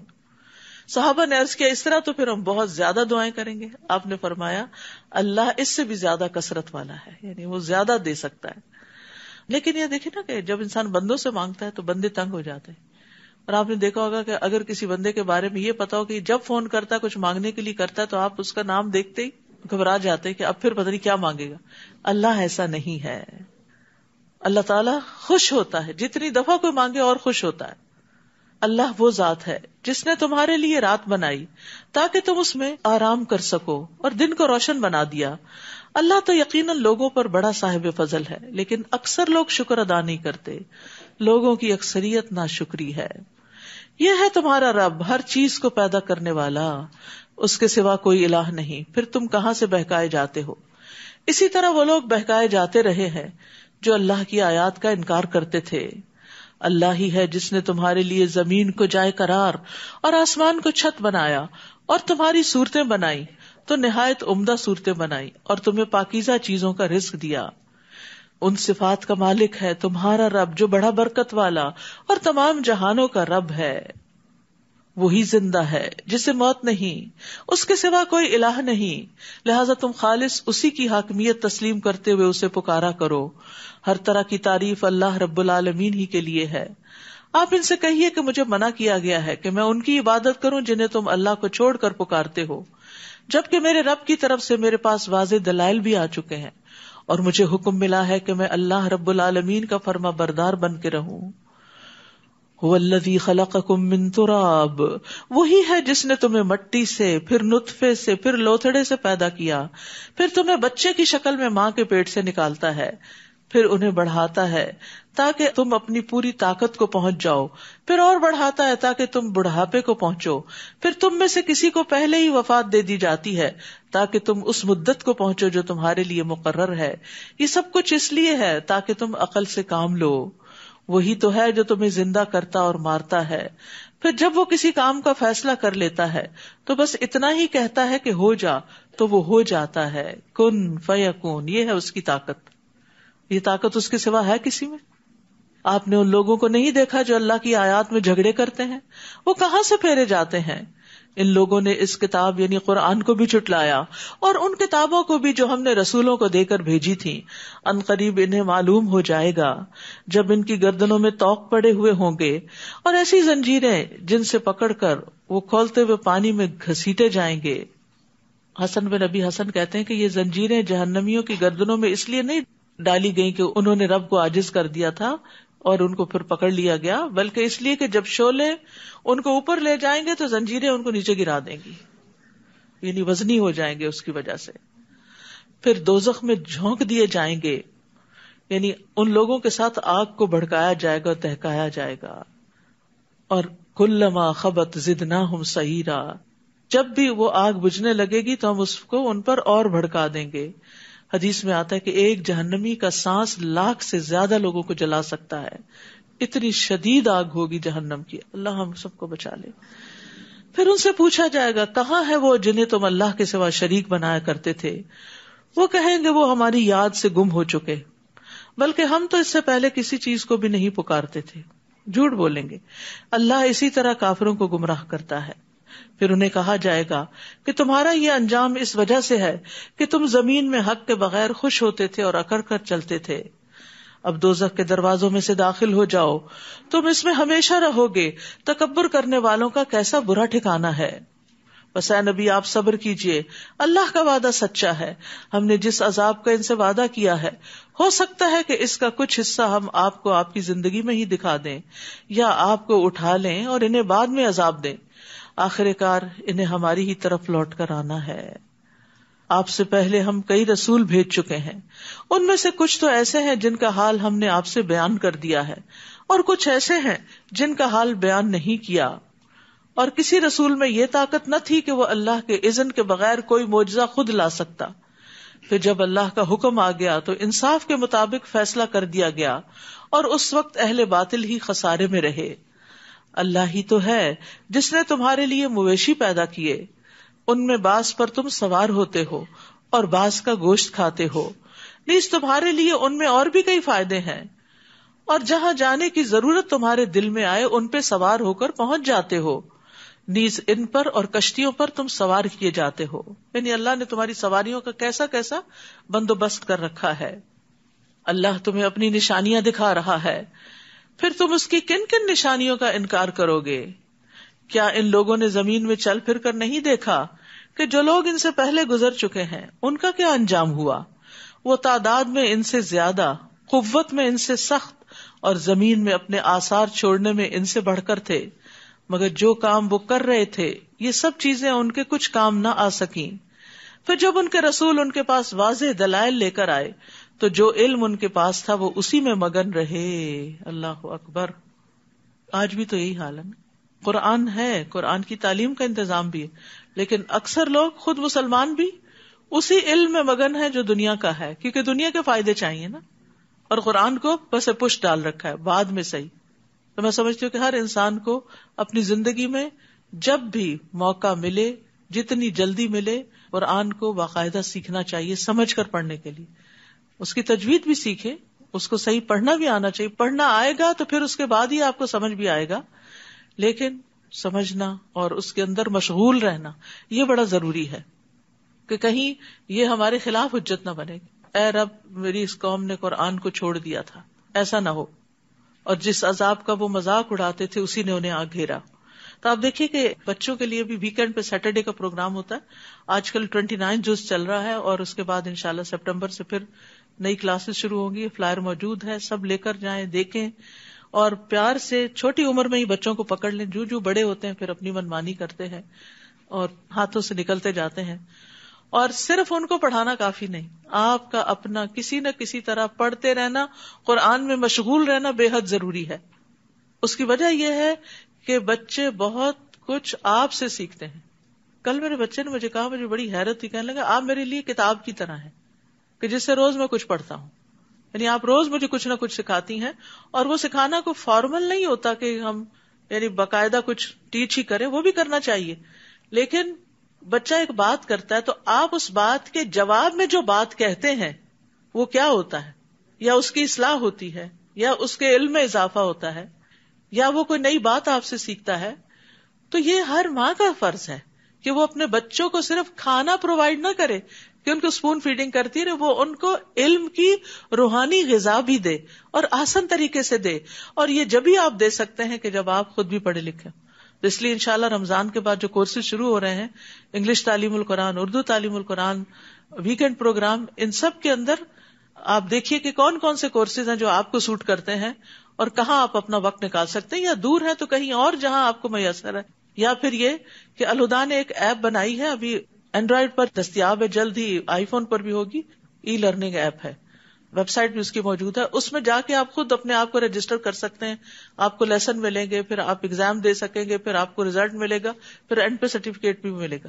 تو جو لوگ یہاں تک نہیں پہنچ سکتے کسی مجبوری کی وجہ سے, وہ ایسی ایپ سے فائدہ اٹھائیں, کیونکہ ہم فون کے ساتھ تو کمیٹڈ ہیں ہی, تو کیوں نہ اس سے ہر روز کوئی علم حاصل کریں. اول تو ہمیں نیک صالح صحبت چاہیے, دوست چاہیے, لوگ چاہیے. خالی علم کافی نہیں ہوتا, انسان چاہیے ہوتے ہیں کہ جب ہم پھسلنے لگے, بگڑنے لگے تو پکڑ کے لے آئیں. اور یہ دوستوں پر ایمان ہوتا ہے, انہی کے ہاتھوں ہم قابو آتے ہیں, ورنہ گھر والوں کی تم کم ہی سنتے ہیں. پھر فرمایا, اور جب انہوں نے ہمارا عذاب دیکھ لیا تو کہنے لگے ہم اللہ اکیلے پر ایمان لائے, اور جنہیں ہم اللہ کا شریک ٹھہراتے تھے ان سے انکار کرتے ہیں. مگر جب انہوں نے ہمارا عذاب دیکھ لیا تو ان کے ایمان نے انہیں کچھ فائدہ نہ دیا. موت کے وقت کوئی چیز فائدہ نہ دے گی. یہی سنت الہی ہے جو ہمیشہ اس کے بندوں میں جاری رہی ہے, اور اس عذاب کے موقع پر کافر لوگ خسارے میں پڑ گئے. سورۃ فصلت. بسم اللہ الرحمن الرحیم. حامیم تنزیل من الرحمن الرحیم. حامیم, یہ قرآن بڑے مہربان نہایت رحم والے کی طرف سے نازل ہوا ہے. یعنی اس کتاب کو رحمان نے نازل کیا ہے, رحیم نے نازل کیا ہے, جس کو پڑھ کر رحمتیں پائیں گے آپ. ایسی کتاب جس کی آیات تفصیل سے بیان کی گئی ہیں, عربی زبان میں ہے, اور ان لوگوں کے لیے جو علم رکھتے ہیں. یہ بشارت دینے والا اور ڈرانے والا ہے, مگر اکثر لوگوں نے اس سے اعراض کیا اور اسے سنتے ہی نہیں. فہم لا یسمعون, اس کو سنتے نہیں. قرآن کو سننا بڑا ضروری ہے, کیونکہ سن کے کانوں کے راستے دل پہ جلدی بات اثر کرتی ہے. پڑھتے ہوئے انسان کا عام طور پر ذہن بھٹک بھی جاتا ہے, سنتے ہوئے بھی بھٹکتا ہے لیکن کم. اور کہتے ہیں کہ جس چیز کی طرف تو ہمیں بلاتا ہے اس سے ہمارے دل پردوں میں ہیں, اور ہمارے کان یہ کلام سننے سے بہرے ہو گئے ہیں, اور ہمارے اور تیرے درمیان ایک پردہ حائل ہے, لہٰذا تم اپنا کام کیے جاؤ, ہم اپنا کام کیے جائیں گے. قل انما انا بشر مثلکم یوحا الی. آپ ان سے کہیے کہ میں تو تمہاری ہی جیسا ایک انسان ہوں, میری طرف وحی کی جاتی ہے کہ تمہارا الہ بس ایک ہی الہ ہے, لہٰذا سیدھے اسی کی طرف متوجہ رہو اور اسی سے معافی مانگو, اور ان مشرکوں کے لیے ہلاکت ہے. کون ہے یہ جن کے لیے ہلاکت ہے؟ الذین لا یؤتون الزکات, وہ جو زکات ادا نہیں کرتے, اور وہ آخرت کے بھی منکر ہیں, آخرت کو بھی نہیں مانتے. زکات کو کفر کے ساتھ خاص کر دیا گیا, کیونکہ انسان کو اپنا مال بڑا محبوب ہوتا ہے, اور یہ مال اس کی روح کا ساتھی ہوتا ہے.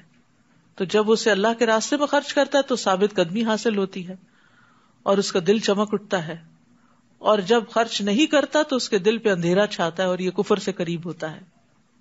بلا شبہ وہ لوگ جو ایمان لائے اور نیک عمل کیے ان کے لیے ایسا اجر ہے جو کبھی ختم نہ ہوگا. کتنی بڑی خوشخبری ہے. دنیا میں جتنی بھی اچھی چیز آپ لے آئے وہ ختم ہو جاتی. آپ ان سے کہیے کیا تم اس ذات کا انکار کرتے ہو جس نے زمین کو 2 دنوں میں پیدا کیا اور دوسروں کو اس کا ہمسر ٹھہراتے ہو؟ یہ اس صفت کا مالک ہے، یعنی اللہ سبحانہ تعالیٰ ہی اصل میں خالق ہے، سب جہانوں کا رب. نیز اس نے زمین کے اوپر مضبوط پہاڑ بنا دیے اور اس میں برکت رکھی. سبحان اللہ، زمین میں اللہ نے کیسی برکت رکھی ہے کہ ہر سال زمین کے اندر سے ڈھیروں غلہ اور اناج اور چاول اور کیا کیا نکلتا رہتا ہے. آپ ایک بیج ڈالتے ہیں وہ 700 بیج بن جاتا ہے. یہ کس فیکٹری سے بن کے نکلتا ہے؟ دنیا کی فیکٹریز میں تو آپ جو ڈالیں گے صرف اتنا ہی نکلے گا اور بعض اوقات اس سے بھی کم ہو جاتا ہے.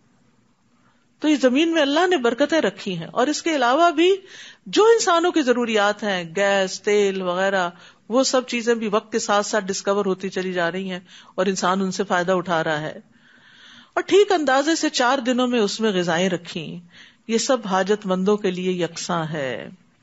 اللہ تو کن کہہ کے سب کچھ پیدا کر سکتا ہے. تو یہ 2 دن میں یہ کیا، 4 دن میں یہ کیا، یہ ہمیں بتایا جا رہا ہے. اس میں سیکھنے کی بات ہے وہ یہ کہ ہمیں ہر کام کو ٹائم دینا چاہیے، ٹھہر ٹھہر کے تحمل سے کام کرنا چاہیے، سٹیپ بائی سٹیپ کرنا چاہیے. کام پھر آرام، پھر کام پھر آرام، پھر کام پھر آرام. تو اللہ سبحانہ تعالیٰ کے نزدیک محبوب صفات میں سے یہ ہے کہ انسان تحمل والا ہو، جلدی نہ کرے، ہر چیز میں ہنگامہ نہ کھڑا کر دے کہ یہ اب تک کیوں نہیں ہوا، یہ کیوں نہیں ہوا، وہ کیوں نہیں ہوا. لیکن یہ بھی اللہ ہی دے تو آتی ہے تحمل مزاجی. نبی صلی اللہ علیہ وسلم نے فرمایا تحمل مزاجی اللہ کی طرف سے ہے اور جلد بازی شیطان کی طرف سے ہے. اور سب سے اہم عبادت کون سی ہوتی ہے؟ نماز. اور اس میں سب سے زیادہ کس چیز کی ضرورت ہوتی؟ صبر کی، تحمل کی، برداشت کی. کھڑے کھڑے تھک بھی گئے پھر بھی اپنے آپ کو کنٹرول کر رہے ہیں. نیند بھی آ رہی ہے اس کو آپ کنٹرول کرتے ہیں. پھر خشوع کی کوشش کرتے ہیں. آپ کو معلوم ہے نا کہ آپ صلی اللہ علیہ وسلم مسجد میں تشریف لے گئے تو اس وقت ایک شخص آیا اور اس نے نماز پڑھی. اس کے بعد آ کر آپ کو سلام کیا. آپ نے سلام کا جواب دیا اور فرمایا جاؤ نماز دوبارہ پڑھو، تم نے نماز نہیں پڑھی. صلی فإنک لم تصلی. وہ لوٹ گیا پھر ویسے ہی پڑھ کے پھر آ گیا، سلام کیا. آپ نے فرمایا جاؤ نماز پڑھو، تم نے نماز نہیں پڑھی. 3 بار ایسے ہوا. وہ بولا اس ذات کی قسم جس نے آپ کو حق کے ساتھ بھیجا ہے، میں اس سے بہتر ادا کرنا نہیں جانتا، آپ مجھے سکھا دیجئے. آپ نے فرمایا جب تم نماز کے لیے کھڑے ہو تو تکبیر کہو، اس کے بعد جتنا آسانی سے قرآن پڑھ سکو، سورۃ فاتحہ وغیرہ، پھر رکوع کرو یہاں تک کہ رکوع میں اطمینان سے کھڑے ہو، پھر سر اٹھاؤ یہاں تک کہ سیدھے کھڑے ہو جاؤ، پھر سجدہ کرو یہاں تک کہ سجدے میں اطمینان ہو جائے، پھر سر اٹھاؤ یہاں تک کہ اطمینان سے بیٹھ جاؤ. اسی طرح پوری نماز پڑھو. یہ نہیں کہ اگر 20 تراویح پڑھنی ہے تو بس اٹھک بیٹھک ہی ہوتی رہے اور جلدی جلدی سجدے میں گئے نہیں کہ سر اٹھا لیا، بیٹھے نہیں کہ دوبارہ سجدے میں چلے گئے اور پھر ہر سٹیپ میں جلد بازی. یہ نہیں ہونی چاہیے. اطمینان یہ نماز کا ایک رکن ہے. اور جب نماز میں انسان کو اطمینان کی عادت ہو جاتی ہے نا، 5 دفعہ دن میں پریکٹس ہوتی ہے، تو پھر عام زندگی میں بھی انسان کے اندر ٹھہراؤ آنے لگتا ہے. اور ہمارے لیے اس دور میں اور بھی زیادہ مشکل ہے نا، جب ہر چیز آٹو پہ آ رہی ہے اور ہر چیز اشارے سے ہو جاتی ہے اور جلدی ہو جاتی ہے اور فوڈ بھی فاسٹ ہو گئی ہے اور بھی اسی طرح. تو پھر انسان کے اندر تحمل اور ختم ہو جاتا ہے کیونکہ اس کا ماحول اس کو تحمل کی تعلیم نہیں دے رہا ہوتا، یہ تحمل کی فضا نہیں بنا رہا ہوتا. اور جہاں تک ابتدائے خلق ہے، پھر وہ آسمان کی طرف متوجہ ہوا اور وہ اس وقت دھواں تھا، تو اس نے آسمان اور زمین سے کہا تم وجود میں آ جاؤ، خواہ تم چاہو یا نہ چاہو. دونوں نے کہا ہم فرما برداروں کی طرح آ گئے. تو بہرحال اللہ سبحانہ تعالیٰ نے کس طرح تخلیق کیا؟ حدیث میں آتا ہے، صحیح مسلم کی روایت ہے، اللہ تعالیٰ نے مٹی کو ہفتے کے دن پیدا کیا اور اس میں پہاڑ اتوار کے دن پیدا کیے، درختوں کو پیر کے دن پیدا کیا، مکروہات منگل کے دن پیدا کیے، نور کو بدھ کے دن پیدا کیا اور جمعرات کے دن زمین میں چوپائے پھیلائے، اور آدمی کو جمعہ کے دن عصر کے بعد مخلوق میں سب سے آخر میں جمعہ کی گھڑی میں سے آخری گھڑی عصر اور رات کے درمیان پیدا کیا. تو یہ تھے تخلیق کے مراحل. پھر اس نے 2 دنوں میں 7 آسمان بنا ڈالے اور ہر آسمان میں اس کے کام کی وحی کی، اور ہم نے آسمان دنیا کو چراغوں سے سجا دیا. اور ان سے حفاظت کا کام لیا. یہ سب پر غالب اور ہر چیز کو جاننے والے کی منصوبہ بندی ہے. پھر اگر وہ اعراض کریں تو آپ ان سے کہیے کہ میں تمہیں ایسی ہی کڑک کے عذاب سے ڈراتا ہوں جیسی قوم عاد اور سمود پر گری تھی، جب ان کے پاس ان کے آگے سے اور پیچھے سے رسول آئے اور کہا کہ اللہ کے سوا کسی کی عبادت نہ کرو، تو وہ کہنے لگے اگر اللہ ہماری ہدایت چاہتا تو فرشتے نازل کرتا، لہذا تم جو پیغام دے کر بھیجے گئے ہو ہم اس کا انکار کرتے ہیں. ان میں سے جو قوم عاد تھی اس نے ملک میں ناحق تکبر کیا اور کہنے لگے ہم سے بڑھ کر طاقتور کون ہے. کیا انہوں نے یہ نہ دیکھا کہ جس نے انہیں پیدا کیا وہ ان سے یقیناً زیادہ طاقتور ہے. عقل کی بات ہے نا کہ پیدا کرنے والا زیادہ طاقتور ہے. اور وہ دیدہ و دانستہ ہماری آیات کا انکار کرتے رہے. پھر ہم نے ان پر چند منحوس دنوں میں سخت تند ہوا بھیجی تاکہ ہم انہیں دنیا میں ہی رسوائی کا عذاب چکھائیں، اور جو آخرت کا عذاب ہے تو وہ اور زیادہ رسوا کرنے والا ہے، اور انہیں کہیں سے بھی مدد نہ ملے گی. رہے سمود تو ہم نے انہیں سیدھی راہ دکھائی مگر انہوں نے راہ دیکھنے کے مقابلے میں اندھا رہنا ہی پسند کیا. آخرکار انہیں کڑک کی صورت میں ذلت کے عذاب نے آ پکڑا جو ان کی کمائی کا بدلہ تھا، اور ہم نے ان لوگوں کو اس عذاب سے بچا لیا جو ایمان لائے اور نافرمانی سے بچتے تھے. یہ یاد رکھیے کہ جب قوموں پر عذاب آیا تو ان میں سے پیغمبروں کو اور ایمان والوں کو باہر نکال لیا گیا، اور جس دن اللہ کے دشمن دوزخ کی طرف ہانک کر لائے جائیں گے تو انہیں گروہ در گروہ بننے کے لیے روک لیا جائے گا. یعنی جہنم کی طرف آتے ہوئے پھر ان کی گروہ بندی کی جائے گی، جیسے پیچھے بھی آپ نے پڑھا ہے.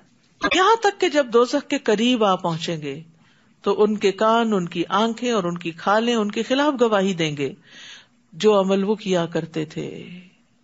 اللہ اکبر. آپ دیکھیے کہ انسان ساری زندگی اس بدن کی حفاظت کرتا ہے، اسے کھلاتا پلاتا اور اس کی ضروریات پوری کرتا ہے. قیامت کے دن یہی بدن بے وفا ہو جائے گا اور یہ انسان کے خلاف گواہی دے گا کہ اس نے کیا کیا برے کام کیے. کھالیں بھی گواہی دیں گی، اسکن بھی. وَقَالُوا لِجُلُودِهِمْ، اور وہ اپنی کھالوں سے کہیں گے لِمَ شَهِدتُمْ عَلَيْنَا، تم نے ہمارے خلاف کیوں گواہی دی، تم کیوں ہمارے خلاف ہو گئی ہو. وہ کہیں گی ہمیں اسی اللہ نے قوت گویائی دی ہے جس نے ہر چیز کو گویائی دی ہے، اسی نے تمہیں پہلی بار پیدا کیا اور اسی کی طرف تم لوٹائے جاؤ گے. وَمَا كُنتُمْ تَسْتَتِرُونَ أَن يَشْهَدَ عَلَيْكُمْ سَمْعُكُمْ وَلَا أَبْصَارُكُمْ وَلَا جُلُودُكُمْ، اور گناہ کرتے وقت تم اس بات سے نہیں چھپتے تھے کہ کہیں تمہارے کان، تمہاری آنکھیں اور تمہاری جلدیں ہی تمہارے خلاف گواہی نہ دے دیں، بلکہ تم تو یہ خیال کرتے تھے کہ جو کچھ تم کرتے ہو ان میں سے اکثر باتوں کو اللہ جانتا ہی نہیں. یعنی عام طور پر انسان کے دماغ پہ پردہ پڑا ہوا ہوتا ہے، بھول جاتا ہے کہ مجھے اللہ دیکھ رہا ہے، اسی لیے تو وہ گناہ کر لیتا ہے. اگر اس کو یہ یقین ہو کہ وہ دیکھ رہا ہے تو پھر انسان برائی کی طرف بھی نہ جائے. وَذَلِكُمْ ظَنُّكُمُ الَّذِي ظَنَنْتُمْ بِرَبِّكُمْ أَرْدَاكُمْ فَأَصْبَحْتُمْ مِنَ الْخَاسِرِينَ، تمہارا یہی گمان جو تم نے اپنے رب کے متعلق کر رکھا تھا تمہیں لے ڈوبا اور تم خسارہ پانے والوں میں ہو گئے. تو یاد رکھیے اچھے گمان کے ساتھ اچھا عمل بھی ضروری ہے، کیونکہ خیال جو ہوتا ہے انسان کو ڈرائیو کرتا ہے. حسن بصری کہتے ہیں کچھ لوگوں کو ان کی آرزوؤں نے غفلت میں ڈالے رکھا، یہاں تک کہ وہ دنیا سے اس حال میں نکلے کہ ان کے لیے ایک بھی نیکی نہیں تھی. وہ ظن جو ہے، جب ظن ہی نہیں ہوتا، خیال ہی نہیں ہوتا نیکی کا، تو پھر نیکی کہاں سے کرنی. لیکن یہ بھی یاد رکھیے کہ صرف خیال یا گمان یا آرزو یا تمنا کی بنا پر بھی جنت نہیں ملے گی. کہ انسان کہ مجھے جنت کی بڑی خواہش ہے، بڑا شوق ہے جانے کا، اور اس کے لیے کرے کچھ بھی نہ. لیس بامانیکم ولا امانی اہل الکتاب، نہ تمہاری آرزوؤں پر موقوف ہے نہ اہل کتاب کی آرزوؤں پر. جو بھی برا کرے گا اس کی جزا دی جائے گی، اور وہ اپنے لیے اللہ کے سوا کوئی دوست نہ پائے گا اور نہ کوئی مددگار. اور جو شخص نیک کاموں میں کوئی نیک کام کرے، مرد ہو یا عورت، اور وہ مومن ہو، تو یہ لوگ جنت میں داخل ہوں گے.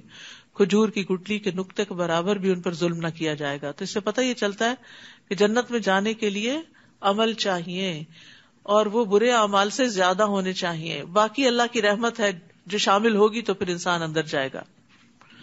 فَإِن يَصْبِرُوا فَالنَّارُ مَثْوًى لَهُمْ، پھر اگر وہ اب صبر کرے یا نہ کریں، آگ ہی ان کا ٹھکانہ ہے، اور اگر وہ توبہ کرنا چاہیں تو ان کی توبہ قبول نہیں ہوگی، جہنم میں جا کر کسی کی توبہ قبول نہیں ہوگی۔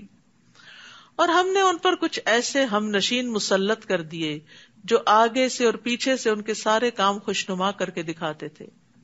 بعض لوگ دوستوں کے روپ میں دشمن ہوتے ہیں، وہ آپ کے غلط کاموں پر بڑے خوش ہوتے ہیں، وہ آپ کی جھوٹی تعریفیں کرتے ہیں، وہ مطلبی ہوتے ہیں، جھوٹی تعریفوں کے ساتھ آپ سے وہ کچھ بٹور لیتے ہیں، چاہے وہ آپ کا ٹائم ہو یا آپ کا مال ہو یا کچھ اور نیکی کے رستے کی طرف نہیں جانے دیتے، کیونکہ ان کو یہ پتا ہوتا ہے کہ اگر یہ اس رستے پہ چلا گیا تو پھر یہ ہمارے ہاتھ سے نکل جائے گا، پھر ہم اس سے فائدہ نہیں اٹھا سکتے۔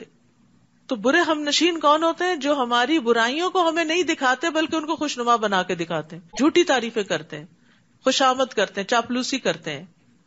تو دوست کا آئینہ ہوتا ہے، اور آئینہ جو ہے وہ سچ بولتا ہے۔ ہمیں اپنے دوستوں کے ساتھ سچ بولنا چاہیے، ان کے غلط کاموں کو درست نہیں کہنا چاہیے، غلط کو غلط ہی کہنا چاہیے تاکہ وہ اس سے نکل آئیں، تاکہ وہ بچ سکیں۔ کہ جو آگ میں جائیں گے ان کی شامت کیوں آئی؟ کیونکہ ان پر کچھ ایسے ہم نشین مسلط تھے، دوست مسلط تھے، جو آگے پیچھے سے ان کے سارے کام خوشنما کر کے دکھاتے تھے۔ چنانچہ ان پر بھی وہی حکم الہی ثابت ہو گیا جو ان سے پہلے گزرے ہوئے جنوں اور انسانوں پہ ثابت ہو چکا تھا، یعنی کہ وہی لوگ خسارہ پانے والے ہیں۔ اور یہ ساتھ ہی انسانوں میں سے بھی ہو سکتے ہیں اور جنوں میں سے بھی، ٹھیک ہے، کیونکہ ہر انسان کے ساتھ ایک جن ہوتا ہے، جن شیطان، جو اس کو بھڑکاتا ہے، اس کے لیے برائی کو خوبصورت بنا کے دکھاتا ہے۔ وقال الذين كفروا لا تسمعوا لهذا القرآن والغوا فيه لعلكم تغلبون، اور کافر ایک دوسرے سے کہتے ہیں اس قرآن کو نہ سنو، اور جب پڑھا جائے تو خوب شور مچاؤ، کیونکہ اگر لوگوں نے سن لیا تو پھر تو ان کے دل بدل جائیں گے، اس طرح شاید تم غالب رہو۔ یعنی اگر غالب رہنا چاہتے ہو تو لوگوں سے قرآن کو دور کر دو، پھر قرآن کی بات نہیں تمہاری بات مانیں گے۔ اور یہاں کفار کا یہ طریقہ تھا کہ وہ قرآن سنتے وقت شور مچاتے تھے۔ مسلمانوں کو یہ نہیں کرنا چاہیے کہ جہاں قرآن پڑھایا جا رہا ہو وہاں اپنی باتیں شروع کر دیں اور شور ہنگامہ کریں۔ تو یہ جو کفار کے بارے میں بات کی گئی، اس کے بارے میں ابن عباس کہتے ہیں کہ وہ کہتے تھے کہ اس میں شور شرابہ کرو، اور بعض کو نصیحت کرتے کہ جب تم محمد کو قرآن پڑھتے ہوئے دیکھو تو ترانوں، شعروں اور لغو باتوں کے ساتھ اس کا مقابلہ کرو، تم اپنی مجلس سجا کے بیٹھ جاؤ، تالیاں پیٹو، سیٹیاں بجاؤ اور شور شرابہ کرو تاکہ لوگ اس تماشے کی طرف آ جائیں اور قرآن سننے نہ جائیں۔ ضحاک کہتے ہیں وہ کہتے تھے کہ تم اتنی باتیں کرو تاکہ جو وہ پڑھ رہے ہیں ان پہ خلط ملط ہو جائے، ان کو سمجھ کچھ نہ آئے۔ لیکن قرآن ہمیں کیا ادب سکھاتا ہے قرآن سننے کا، وَإِذَا قُرِئَ الْقُرْآنُ فَاسْتَمِعُوا لَهُ وَأَنصِتُوا لَعَلَّكُمْ تُرْحَمُونَ، اور جب قرآن پڑھا جائے تو اسے کان لگا کر سنو اور چپ رہو تاکہ تم پر رحم کیا جائے۔ تو قرآن سنتے وقت غفلت اور گفتگو کی ممانعت ہے۔ ابن عثیمین کہتے ہیں کہ جب کسی انسان کے پاس قرآن پڑھا جا رہا ہو تو اس کے لیے جائز نہیں کہ وہ غافل اور بے خبر ہو یا کسی اور سے باتیں کر رہا ہو، اسے چاہیے توجہ سے سنے، چپ ہو کے سنے۔ اور جب قرآن کی تلاوت چل رہی ہو تو اس وقت باتیں کرنا جو ہے وہ قرآن کی تحقیر ہے۔ اگر آپ کو ضروری بات کرنی ہے تو اس کو بند کر دیں۔ گھر کے کام کاج کے دوران تلاوت لگائی جا سکتی ہے، لیکن یہ نہیں کہ بیچ میں فون بھی ہو رہے ہیں اور بیچ میں بچوں سے باتیں ہو رہی ہیں۔ جس وقت سب گھر سے چلے جاتے ہیں یا نسبتاً خاموشی ہوتی ہے اس وقت قرآن لگانا چاہیے۔ ہم ایسے کافروں کو یقیناً سخت عذاب چکھائیں گے جو برے سے برے کام کرتے رہے، ان کا ضرور بدلہ دیں گے۔ اللہ کے ان دشمنوں کا بدلہ یہی دوزخ ہے، ہمیشہ کے لیے ان کا گھر اسی میں ہوگا۔ یہ بدلہ ہے جو وہ جان بوجھ کر ہماری آیات کا انکار کرتے تھے، یعنی اس چیز کا بدلہ ہے۔ وقال الذين كفروا ربنا ارنا الذين اضلانا من الجن والانس نجعلهما تحت اقدامنا ليكونا من الاسفلين، اور قیامت کے دن کافر کہیں گے اے ہمارے رب ہمیں جنوں اور انسانوں میں سے وہ لوگ دکھا دے جنہوں نے ہمیں گمراہ کیا تھا، تاکہ ہم انہیں اپنے پاؤں کے نیچے روندیں تاکہ وہ ذلیل و خوار ہوں۔ اتنے دشمن بن جائیں گے اپنے ان دوستوں کے اور ان جنوں کے جنہوں نے ان کو بھٹکایا ہوگا۔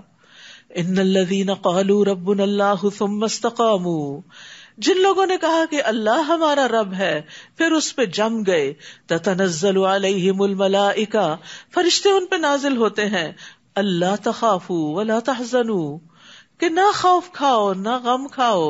وَأَبْشِرُوا بِالْجَنَّةِ الَّتِي كُنْتُمْ تُوعَدُونَ، اور تم اس جنت کی خوشخبری پاؤ، اس جنت کی خوشی مناؤ جس کا تم سے وعدہ کیا جاتا ہے. تو یہ فرشتے کس پہ آتے ہیں؟ یہ کس کو تسلیاں ملتی ہیں؟ یہ کس کا دل اچھا ہوتا ہے؟ جن کے اندر یہ کہنے کے بعد کہ ہمارا رب اللہ ہے پھر استقامت ہوتی ہے. تو استقامت کیا ہوتی ہے؟ عمر بن خطاب رضی اللہ عنہ کہتے ہیں استقامت یہ ہے کہ تم اللہ کے حکم اور نہیں پہ قائم ہو جاؤ، جو کرنے کو کہا وہ کرو، جس سے روکا ہے اس سے رک جاؤ، اور لومڑی کی طرح دھوکہ دہی سے کام نہ لو، چالے نہ چلو. عثمان بن عفان کہتے ہیں اللہ کے لیے عمل کو خالص کر لو. حضرت علی کہتے ہیں اپنے فرائض ادا کر لو. ثم استقاموا، جم جاؤ جو کر رہے ہو اس کو صحیح سمجھ کے کرتے رہو. تو پھر کیا ہوگا؟ اللہ تعالیٰ فرشتوں سے مدد کرے گا، برکت ہوگی زندگی میں. اور یہ تو آپ نے محسوس کیا ہی ہوگا کہ رمضان کی برکت ہے، قرآن کی برکت ہے، سارے کام ہو رہے ہیں، کون سے رکے ہوئے ہیں؟ ٹھیک ہے کچھ کام ایسے ہیں جو نہ بھی کریں تو ان کے بغیر گزارا ہو جاتا ہے، لیکن ضروریات پوری ہو رہی ہیں سب. تو ہمیں ان برکتوں کو محسوس بھی کرنا چاہیے.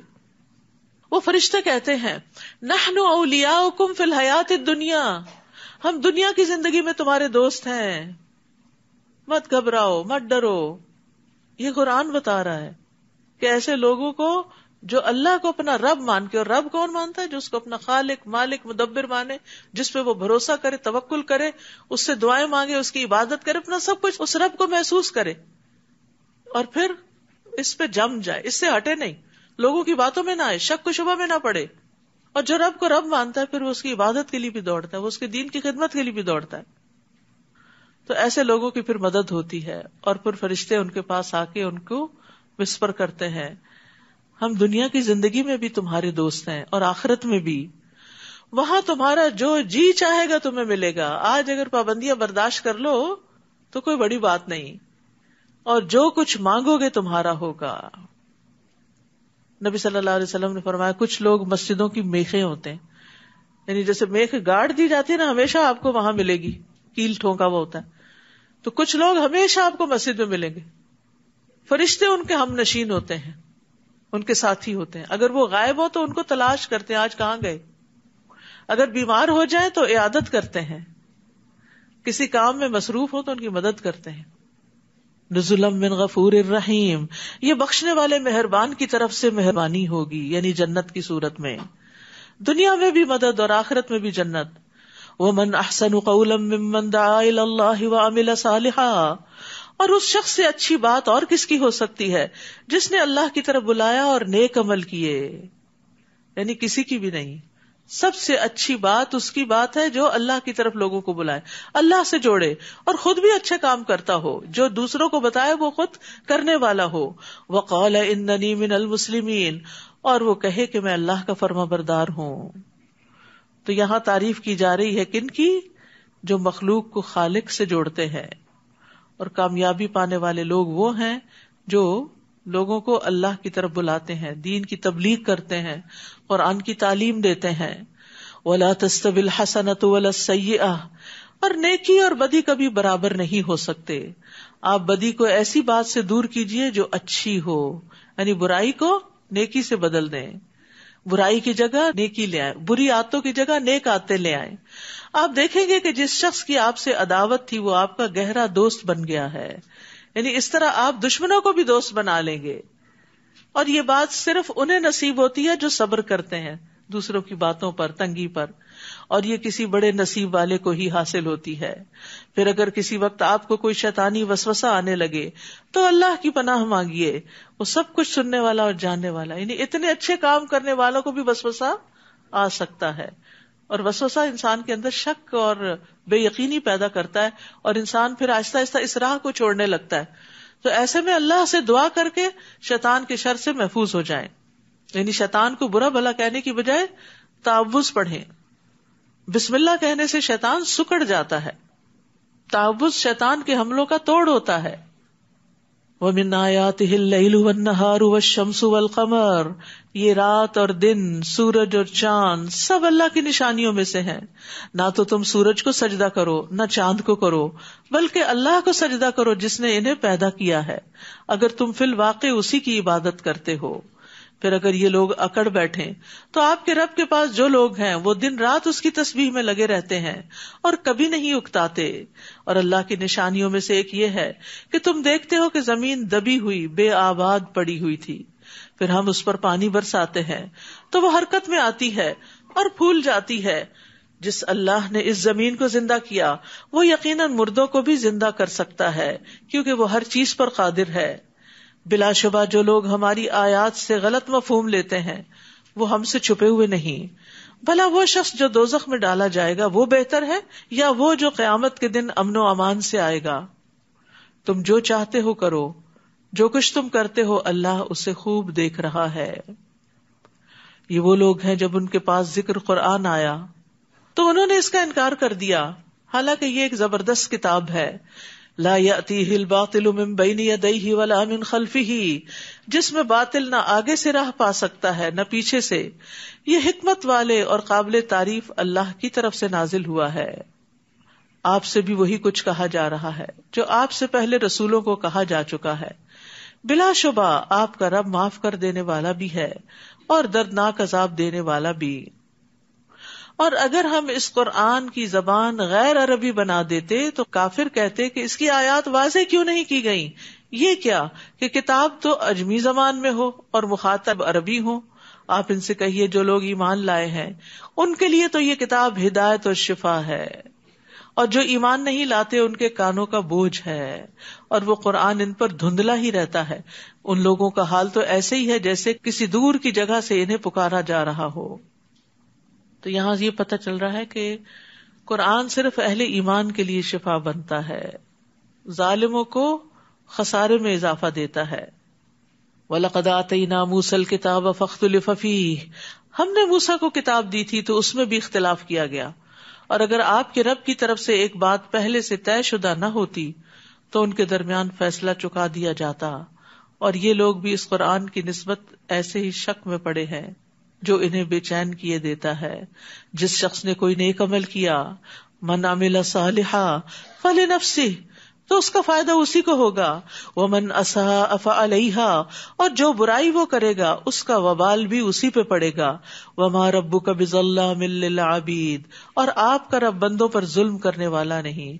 یعنی اللہ تعالیٰ بندوں پہ ظلم نہیں کرتا، یہ بندے ہی ہیں جو اپنے اوپر خود ظلم کرتے ہیں اور اپنے لیے رانگ چوائسز اختیار کرتے ہیں. وآخر دعوانا ان الحمد للہ رب العالمین. سبحانک اللہم وبحمدک، اشہد ان لا الہ الا انت، استغفرک واتوب الیک. السلام علیکم ورحمۃ اللہ وبرکاتہ.